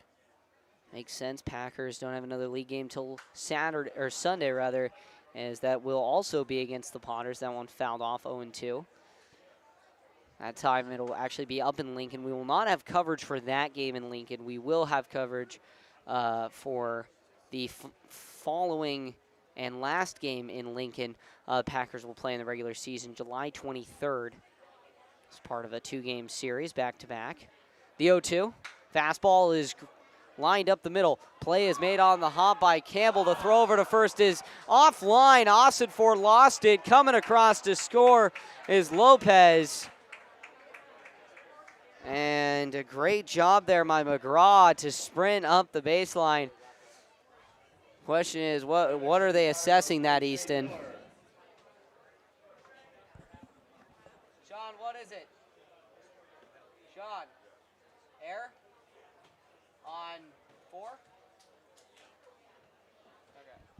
So an error on the second baseman there, and with the way that the run came across, without that error, the run wouldn't have scored. So I don't think that's considered an earned run against Storia. The pitch, that one is in there for a called strike. Start things off against Shane Miller. Not an RBI for McGraw either, so tough one there. Yeah, it's an unearned run for Storia. Here's the pitch. Fastball. This one's grounded down the first base side, but foul. Just got to bounce back your story on here. I mean, you got a ground ball, a soft ground ball. Tough break. Potters get within 1, but just got to flush it if you're the Packers, especially Storia.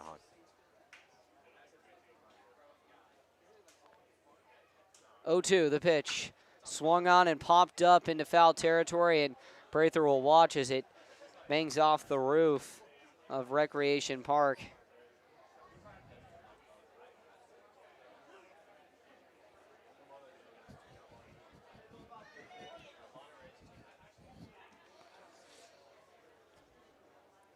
Oh, 0-2 now with 2 down. Here's the pitch. Swing and a miss on the breaking ball, and Storion comes back. We'll be back here. 4-3, Potters bring across 1. Well, it is time for the 7th inning stretch. Cece Brenner will be performing for us. Feels good. Okay, ready? And join me in singing Take Me Out to the Ball Game. Take me out to the ball game. Take me out to the crowd. Buy me some peanuts and Cracker Jack. I don't care if I never get back. let's root, root, root for the Packers. If they don't win, it's a shame. For it's 1, 2, 3 strikes, you're out at the old ball game.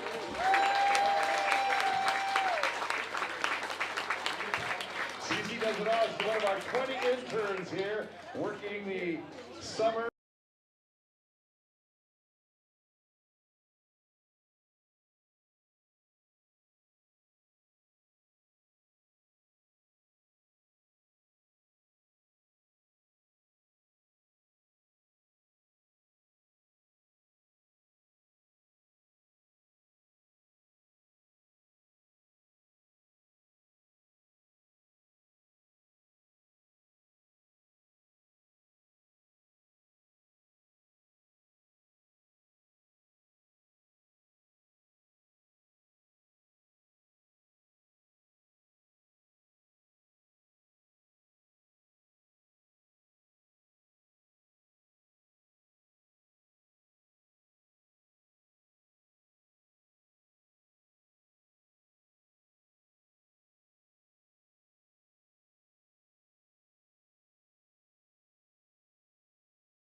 Well, welcome back here. Tyler Vargas, the new arm on the mound for the Potters. Vargas, in his last time against the Packers, in an inning of work, gave up 3 hits, a run, which was earned, a walk, and struck out 1. And we're going to have a new hitter, Dane Morrow, coming in to pinch hit for Will Van Wee. Here in the bottom of the 7th, Packers lead it 4-3. Potters were able to put up a run in the top of the 7th, so Packers looking for a response. Here's the first offering from Vargas. This one is swung on and fouled off the left side.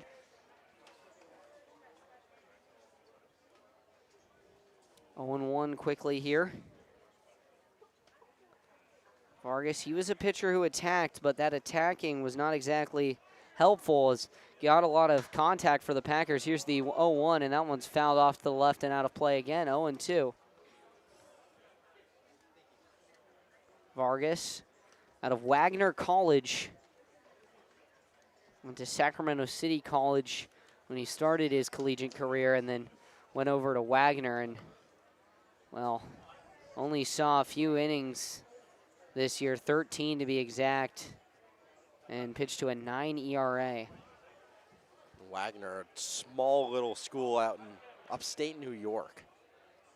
The 0-2, way upstairs, 1-2.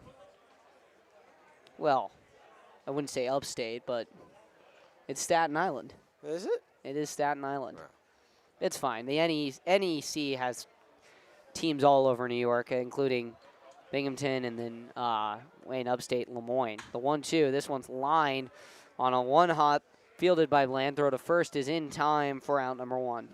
Automatic roll miss, number 6, Cannon Golden. And so now Cannon Golden will come to the plate. Golden, left-handed batter out of the University of Mississippi. Prather on deck.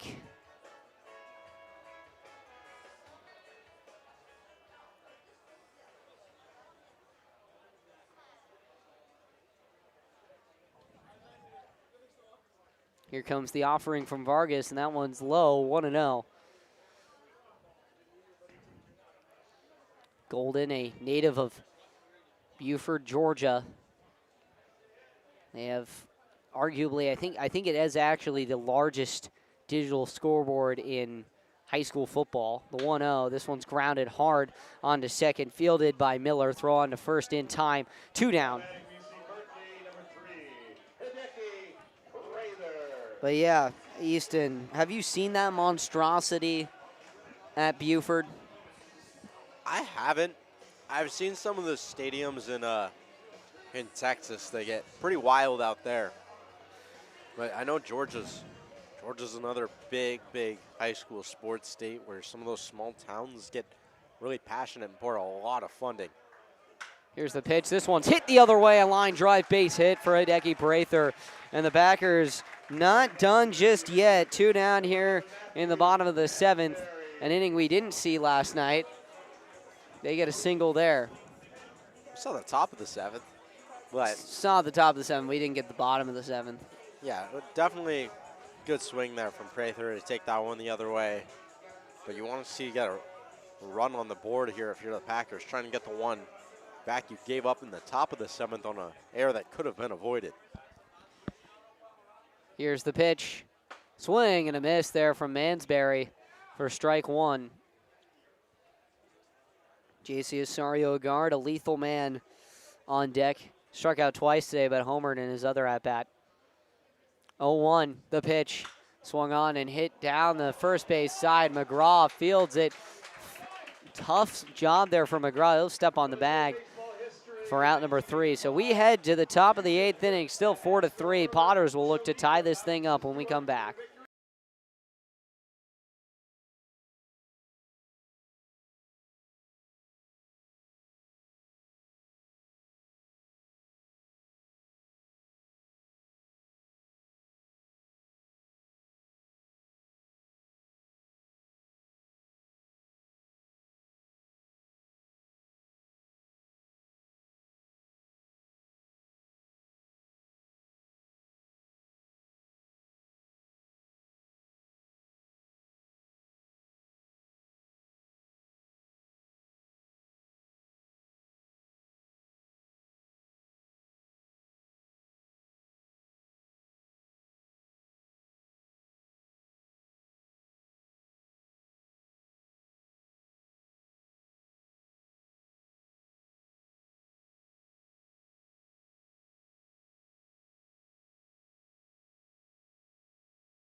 Welcome back. Chandler Day, the new man on the mound as we get ready to start the 8th inning. Packers have a close lead, 4-3 here. The scoring so far has been whatever you can do, I can do just as well. The Packers open with a 3-spot in the bottom of the 1st and a monstrous home run from JC Osorio Agard.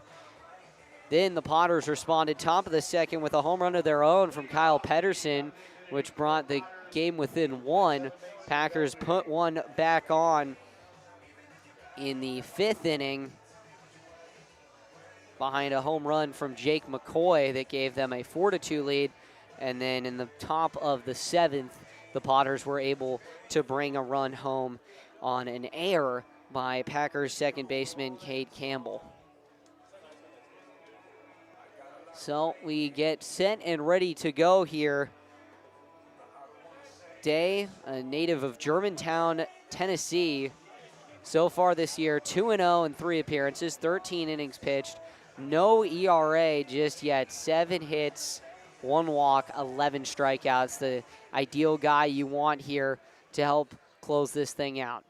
Here's the first offering here to Mason Belding. It's a fastball that catches the outside part of the plate for strike 1. 4-3 the score. Day rocks and delivers. Goes breaking ball on the outside part of the plate. Ball 1-1. Day himself a lefty facing off against the lefty Belding. This could be a matchup we see next year. Belding committed to LSU. Day himself at Tennessee. 1-1. Chandler Day kicks and delivers. Another slider that is low and away. 2-1. It's a big spot here for Chandler Day. I mean, he's the setup guy here, likely going to throw it to the closer in the ninth, but has to hold on to this lead. Day sets. Here's the pitch. Now one, he goes back to that fastball, which catches the outside part of the plate and evens the count at 2. 2-2. Now to Belding. Belding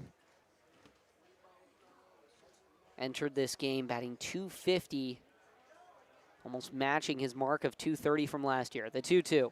Breaking ball low and away again, went back to that slider. Count goes full.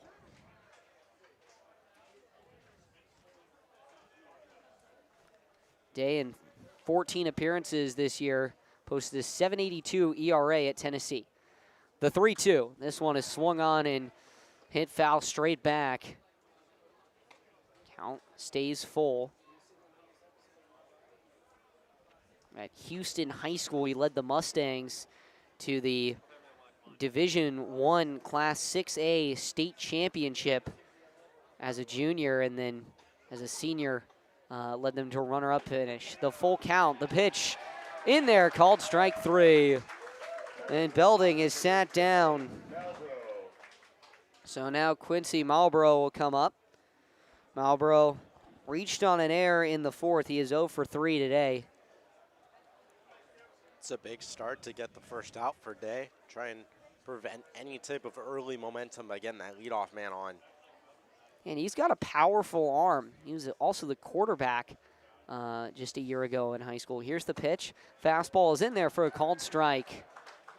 0-1 now to Marlboro.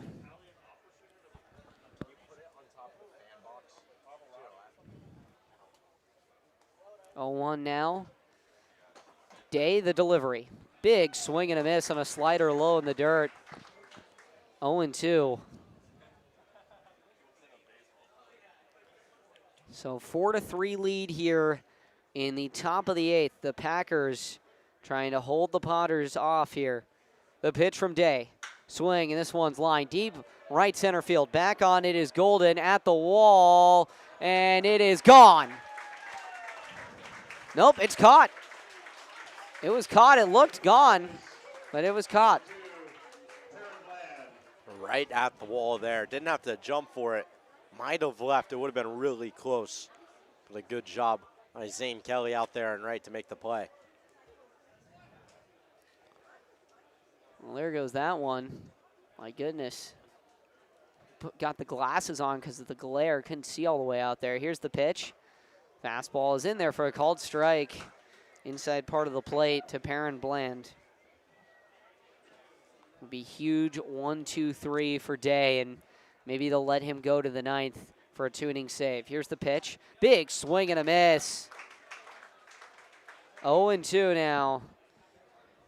The crowd is going to love this one if he's able to strike him out here. I think he goes back foot, breaking ball, if I had to guess. Here's the pitch. He goes upstairs with his fastball, and Bland gets out of the way, 1-2. That didn't look like a back foot breaking ball. No, it wasn't. It's a hard breaking ball. He's gone to that pitch a lot to get swings and misses. Here's the pitch. He goes to the back foot breaking ball to get strike 3. As Day 3 up, 3 down. Bland has a hat trick. We send it to the bottom of the 8th.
Well, welcome back. Tyler Vargas into his second inning of work.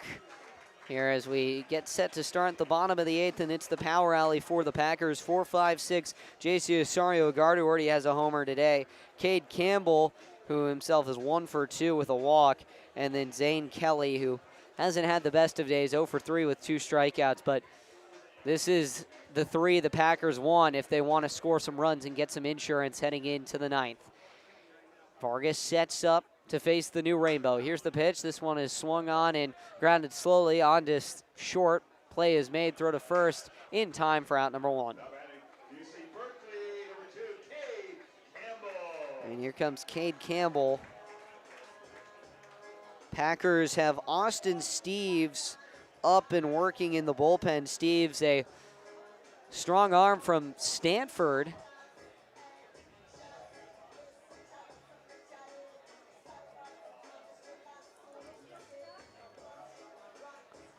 As Campbell will stand in here. Normally you don't see Stanford guys playing here in this league. Here's the pitch. Fastball is fouled off down to the left.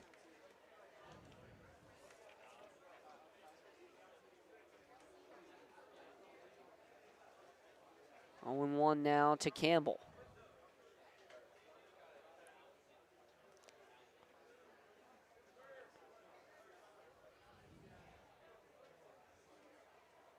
The 0-1 is just upstairs, 1-1.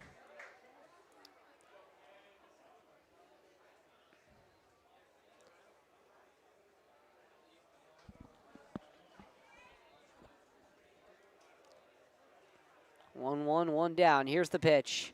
One's in the dirt. 2-1.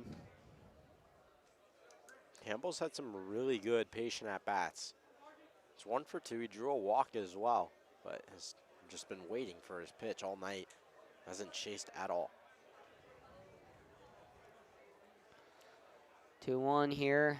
Vargas kicks and fires. Fastball, and he swings through that one. 2-2 now.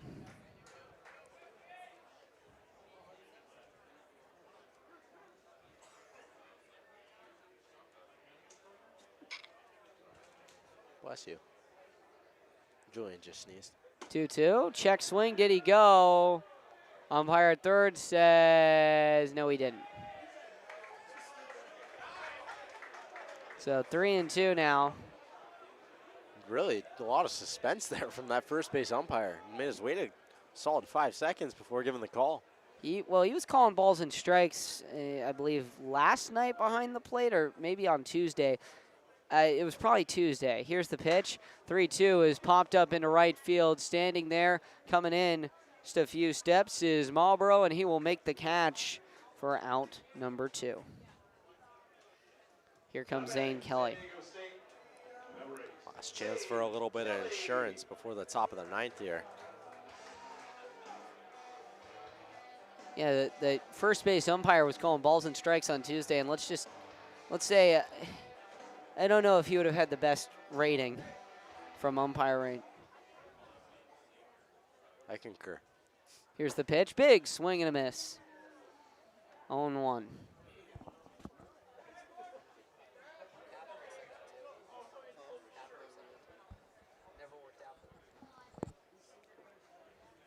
The 0-1 now to Kelly. The pitch from Vargas is way low and inside. 1-1.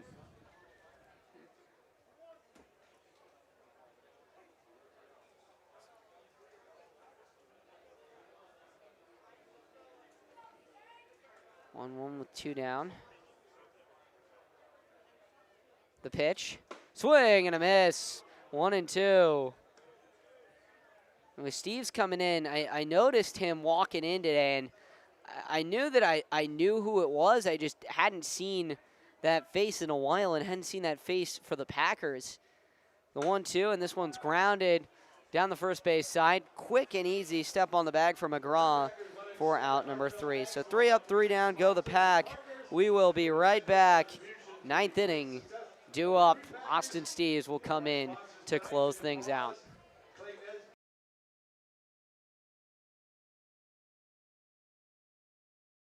Rather, it's Brandon Mann.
Here in the 9th inning, a 1-run ball game. The Manimal, Brandon Mann on the mound looking to close things out in a tight one here at Recreation Park. Packers lead the Potters 4-3. It'll be Kyle Peterson, Brady Dobson, and Jordy Lopez, the top of the lineup, due up for the Potters. Peterson is 2 for 3, has been the best bat today. It was a single and a home run, a 2-run home run, all the way back in the top of the second. Looking to get something going off of B-Man here. Out of Michigan, the big righty kicks and fires. First pitch of the 9th is chopped down the third base side. Going to be a tough play for a Garden and a smart play to let it roll foul, because it would have been a really tough play at first to get him with the speed of Peterson there.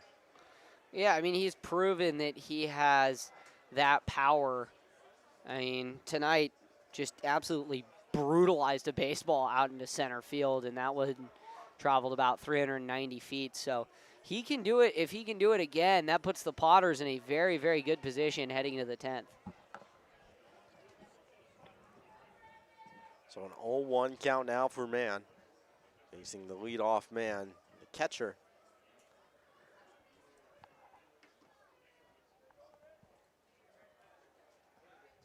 Kicks and fires. Breaking ball popped up foul, 0-2 now. Looks like we have a pinch hitter on deck for the Potters as well. It'll be Ethan Johnson coming in.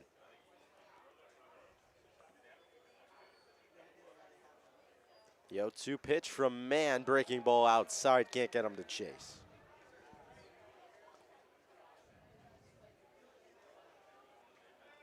So Johnson will come in for Brady Dobson on deck. And 1 balls and 2 strikes now to Peterson. Mann deals home. Check swing, did he go? You bet. 1 away in the top of the 9th. A strikeout from Brandon Mann. Yeah, if Mann can hold on to this, it'll be another save for him. Well, actually, his first save of the year, rather. And a huge one for him. That might be the only save he gets this summer. Likely done following the draft, as he's out of eligibility. Now facing the pinch hitter Johnson. First pitch, curveball, loops in there for a strike. Working efficiently so far, has only thrown 1 ball in 6 pitches.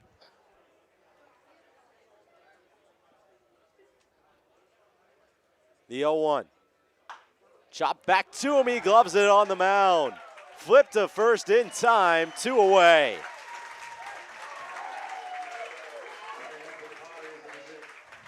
That'll bring up Jordy Lopez, 0 for 2. He's drawn a pair of walks today and could represent the last hope for the Lincoln Potters. Man set to go, he's retired too quickly. Let's see if he has a third. First pitch, breaking ball in there for a strike. He's confident, Easton. He's ready. I can see it in the way that he's carrying himself on the mound. He's working quickly right now. Shakes the first, takes the second.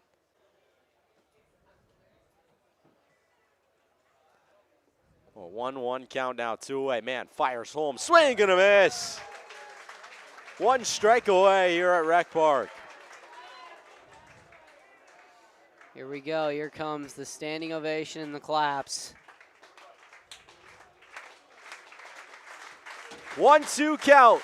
Man fires that one to the backstop, gets away from him. Got up to 94 miles per hour on that one. Gives a little chuckle there on the mound. I think that one slipped away. So deuces now. The claps pouring on yet again.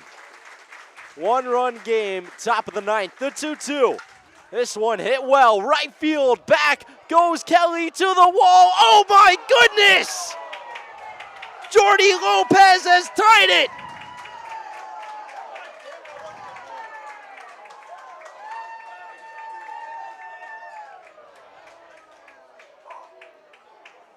What a swing from Jordy Lopez. 2 strikes, 2 outs, tie game.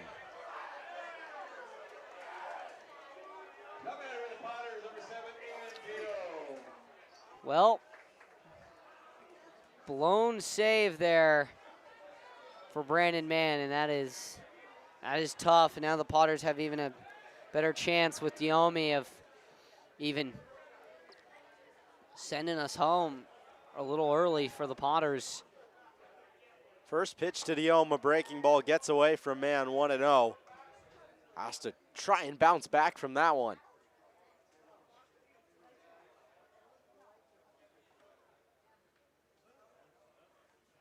Two-two, that one hit well, right field. Back goes Kelly to the wall, and it's caught in center field by Cannon Golden.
Go, Easton.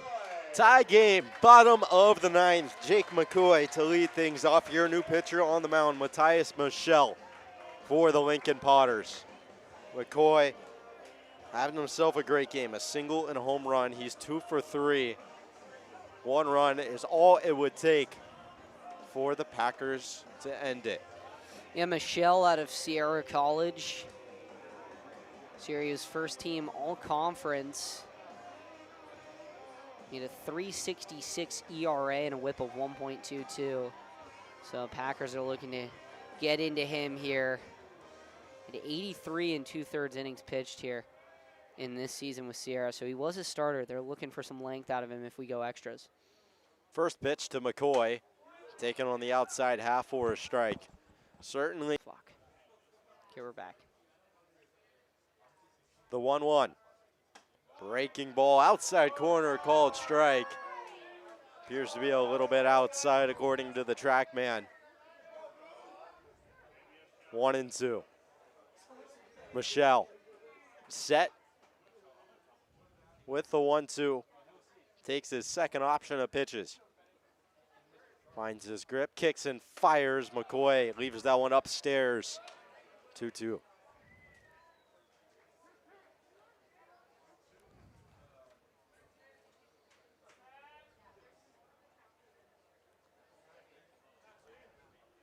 Deep breath from Michelle on the mound. Righty-righty matchup here.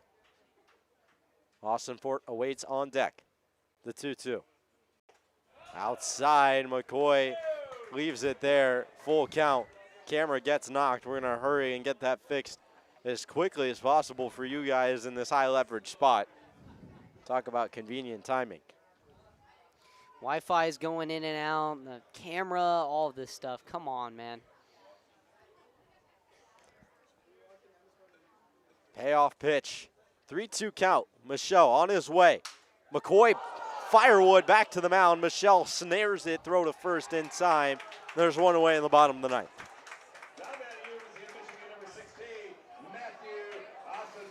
I was going to say that would be the perfect time for a walk-off home run, but we don't get that. Camera's back, and it's officially, the sun's set now, so it's a great day for baseball. It becomes, game kind of restarts as the weather kind of restarts. Should have brought a jacket, Hugo, as Matthew Austinfort at the plate. Certainly a guy who could end the game in one swing of a bat. Well, the wind's mellowed out now, just lightly blowing out to center, so we'll see what Austinfort can do here. First pitch to him from Michelle. Big swing and a miss, but he's tardy on the fastball, 0-1.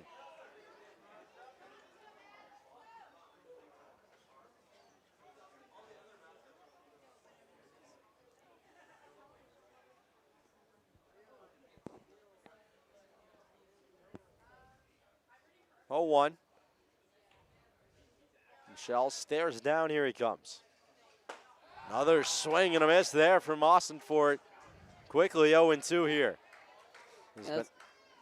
That's what they need right now here from Michelle. They need him just bear down, throw strikes, get swings and misses, and he's doing that right now. This is huge for them. Certainly been a scrappy game from both sides. 0-2, now the count to Austinfort. Michelle gets the sign, here he comes. Above the zone, and Austinfort will leave it up.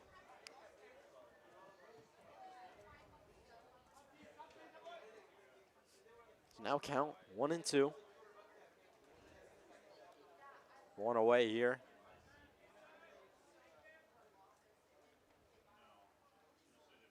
Michelle fires. That one skied in on the infield.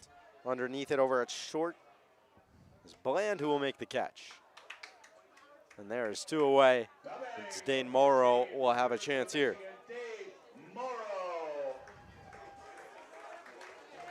Little 3-6 Mafia, and they need a ball in the air here. Preferably solid 350 feet into the bleachers, but we'll see what he can do.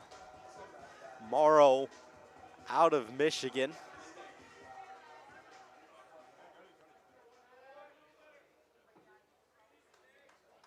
Facing off against Michelle. Still looking for his first home run of the year.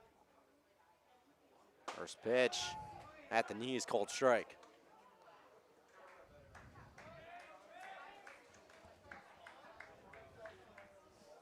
Oh, 1 the count. Michelle coming through big here in the bottom of the ninth, has retired 2 in a row.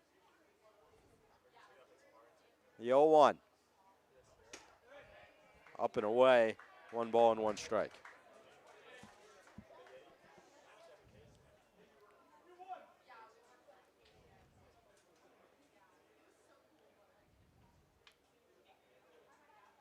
One here, 2 away. Michelle kicks and deals. Inside, might have got him on the back knee, it did.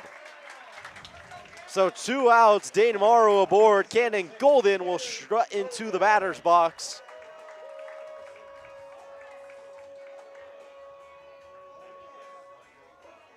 Back to Michelle, runners on the corners, and 2 outs here, and the game in the hands of Hideki Prather. All of the Packers fans home tonight. There'll be a mound visit here. We'll see if they switch pitchers from Michelle, or if they're just trying to recollect their thoughts on the mound. A hit batter and a single from Cannon Golden, and the table is set for the 3-year Packer. A man who has the hottest bat at the plate.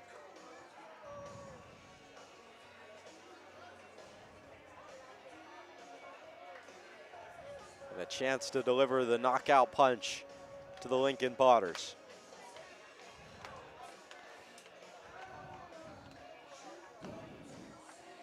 He led off the game with a ground rule double. He's 2 for 4 today, singled back in the 7th. He's someone that can hit it to every part of the ballpark. He had a walk-off double this year at Cal against Santa Clara. If there's anybody that can do it, it's him. He's the right man for the job. Time called. they're going to walk them. Well, even better. The best high school hitter in the country comes to the plate. So an intentional walk to Hideki Prather loads the bases for the fresh high school graduate, Matthew Mansberry. Mansberry batting .420, 16 for 39 with 8 RBIs. 5 walks on the year to 2 strikeouts, has been really, really disciplined at the plate. Michelle set. Biggest spot of the season for both these teams. First pitch, chopped third base side, gonna be a close play, but he just kicks foul. Would have beat it out there on an infield single, but we'll redo. 0-1 now the count. That would have been the play. Mansberry has speed. I don't know if the Potters are really familiar with Mansberry. He did play in that game against Lincoln. Tonight, reached on an error. He's 0 for 4 with an RBI.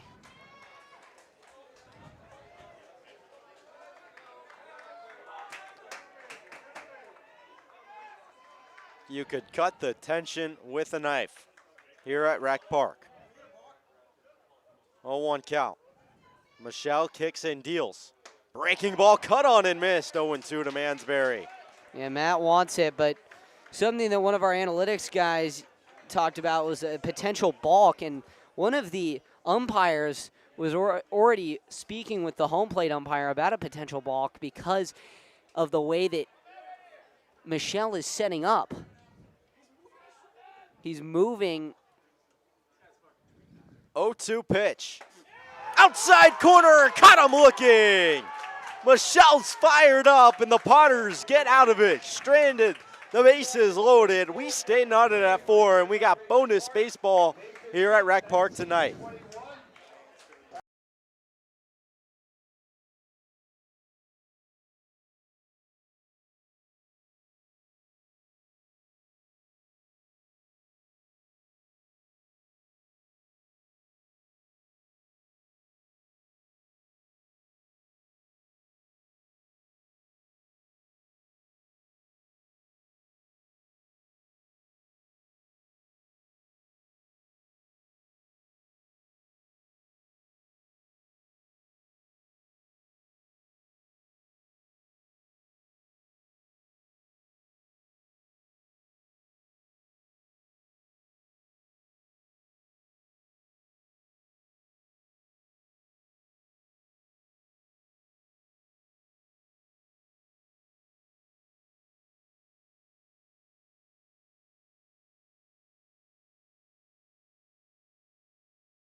So it'll be Brandon Mann back to the mound as we are in the 10th.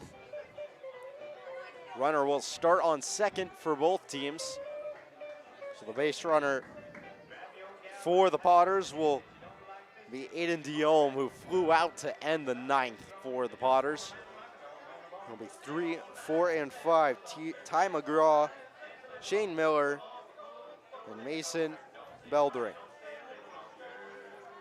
I don't know why you don't maybe look at pinch running or pinch hitting Trey Martinez, who's been batting .446 in conference play for the Packers. And I mean, looking at Matt Mansberry, he's an incredibly fast shortstop, so he will be a very, very hard guy for the Packers not to get home in the bottom of the 10th. So if the Packers keep the Potters scoreless, no doubt in my mind, that pretty much ends the game. So Brandon Mann to face Ty McGraw, starting off the top of 10. First pitch, breaking ball, hit right side, it'll squeak through, base hit. Windmill for Diome. Throw home will not be in time, and the Potters take the lead on the very first pitch of the 10th inning.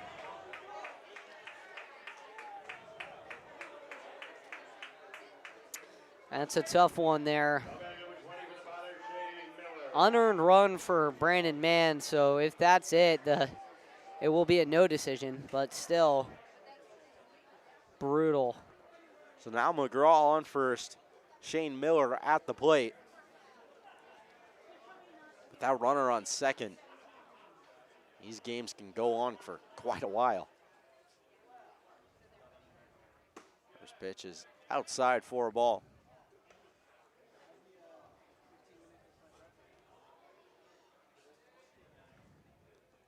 Still have a good chance if they only give up one.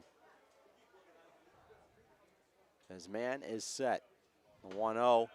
Outside corner for a strike, 1-1.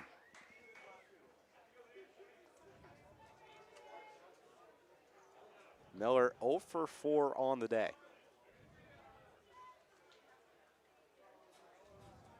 1 ball and 1 strike.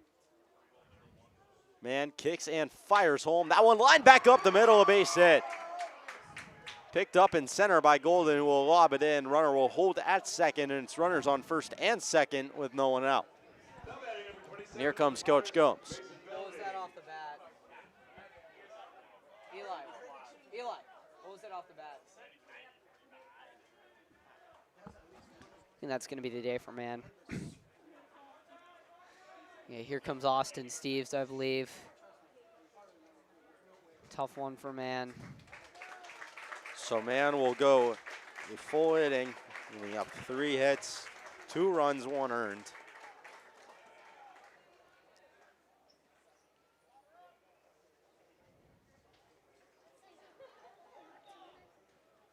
To think that the Packers were 1 strike away from winning this thing. They're going to have to go up to McBean and give the Potters a rude awakening.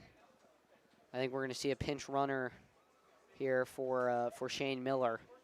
We are. Now coming to pitch for the Prune Packers from Wichita State, number 18, Simon Lemke. Oh, no, It'll be Simon Lemke coming in. Sidearm righty.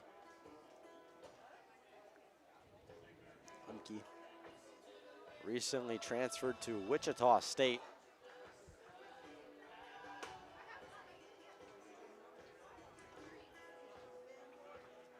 Played at San Diego State last year. No pinch runner actually for Miller. Miller re-enters the game. So 2 singles to start things off here for the Potters. Mason Belding will be at the plate. 1 for 4 with a single and a pair of strikeouts. Looks like we won't get any pinch hitters all the way down to Perrin Bland.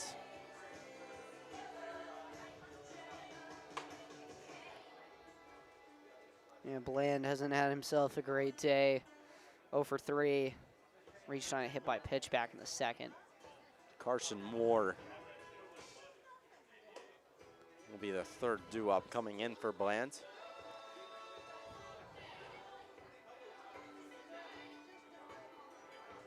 So we'll go Belding, Marlboro, and then Carson Moore to face Simon Lemke. I think good low. He's the right guy to bring in here. Breaking stuff, something that is low. Belding will roll over on and get an easy double play for the Packers. If you can't get that, you at least get a high probability of striking him out here. Lemke's got great stuff, and right now, Packers looking to conserve arms because they play the Kings tomorrow in another big PEL game. Lemke's set to go on the mound. His first pitch, squaring to bunt at the plate, and that one popped up, just foul, just out of reach to Hideki Prather as well. I was going to say that was probably the right play there from Belding.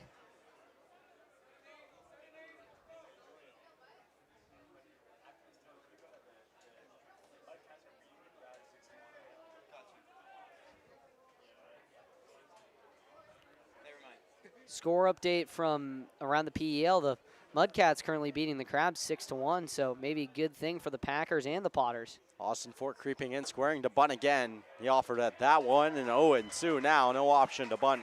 Good job by Lemke on his first 2 pitches. Going into his senior year, 1.42 ERA and 6.1 innings pitched. Marlboro, who's on deck, hasn't had himself too great at bats. I mean, popped out down to the right side. He's hit to the right side 3 out of 4 times. One of those was a ground ball, so another high probability at an out in the next batter. Cut on and miss, strike 3. First out of the inning for Simon Lemke via the strikeout. There's one away. Well,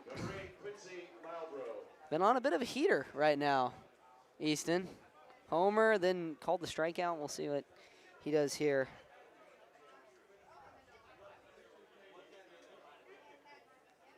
Quincy Marlboro is 0 for 4.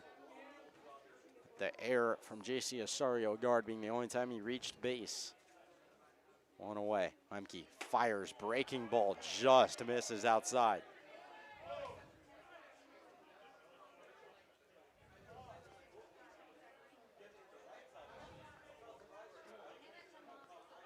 One 0.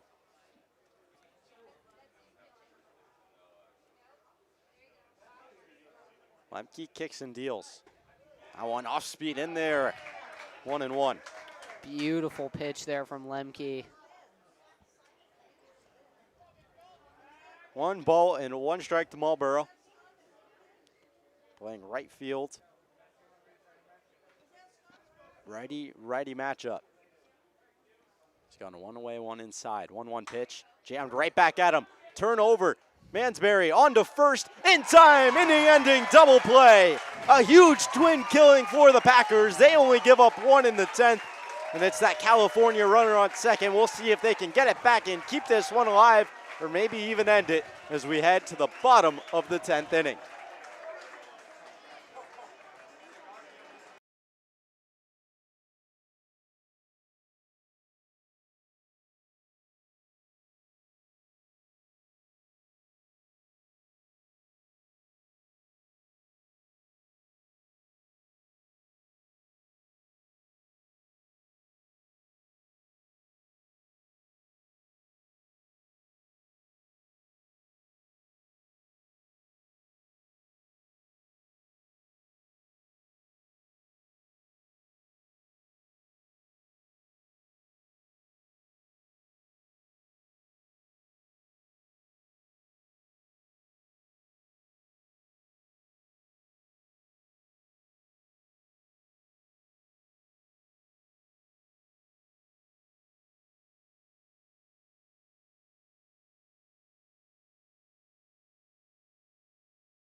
Last chance for the Packers. They trail by 1. Mansbury will be the automatic runner on second to start the inning. He has some very, very good speed. And Hugo, you want to talk about the guy you would want to have at the plate in this spot. The PEL RBI leader, J.C. Osorio Agard at the plate here. Bottom of the 10th. Home run could win it.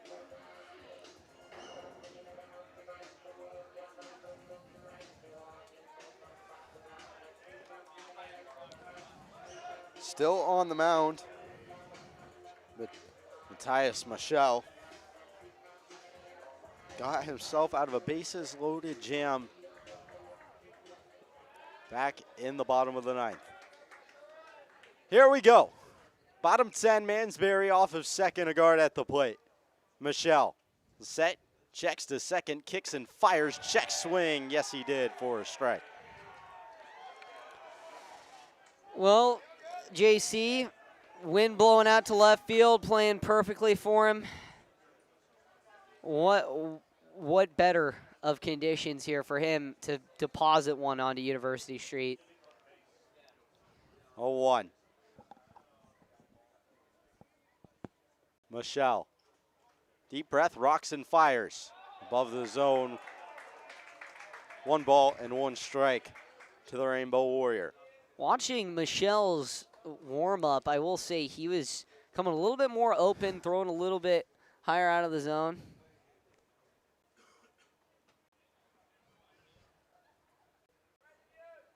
One count. Mansbury, big lead off a second. Comes home, that one got him. Square on the numbers. That works too. I think he's rattled. I think Michel is a little rattled. They don't have anyone. They have someone actually up, but he's just standing there after throwing some pitches. We'll get a pinch runner here. It'll be Brendan Lewis from Arizona State University going over to first, putting some speed over on the bag for the guard, who will come out of the game. I think that might be it for Michel.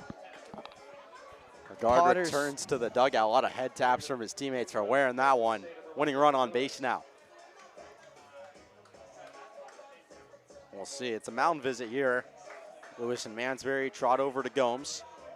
We'll see if they try and bunt here. Certainly an option. Cade Campbell at the plate. Zane Kelly is on deck. Campbell is 1 for 3 with a single and a walk. 2 flyouts today.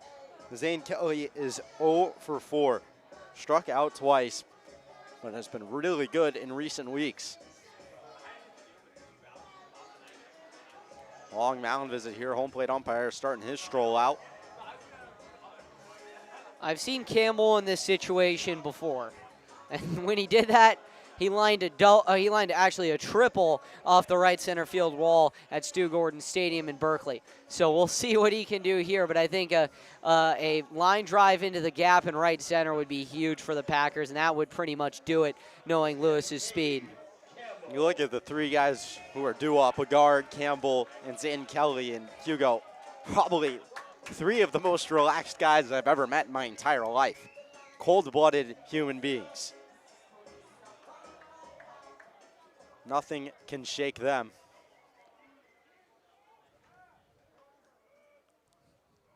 Runners on first and second for Campbell. Michel still out there. Mansbury dances around, squares the bunt, popped up all the way back to the backstop. Unable to get there is Peterson.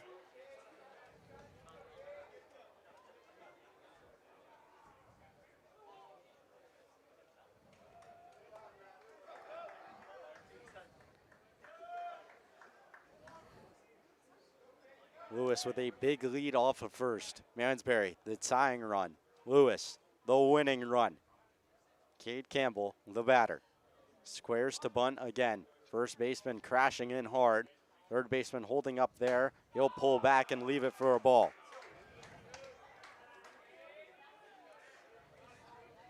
One ball and 1 strike to the Golden Bear.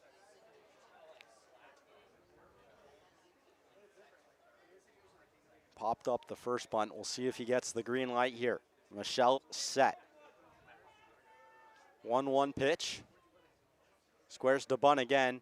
This time he gets it down the third base side. He's chugging for first. Throw from Michelle, gets away into right field. Mansbury scores on his way. Lewis, throw home, he'll hold up all the way to the backstop. Lewis charging for the plate, diving effort, in time. Good afternoon, good evening, and good night, Healdsburg. Caleb Campbell walks it off on an air to right field, and the Packers win it in 10.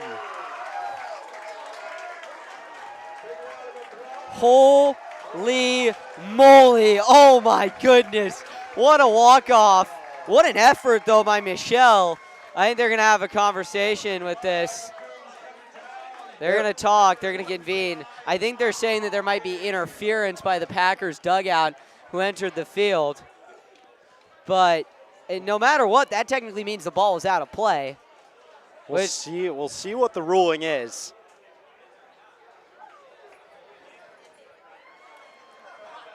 See what we get. It was a great diving effort by Michelle. Let's see. Umpires still convening.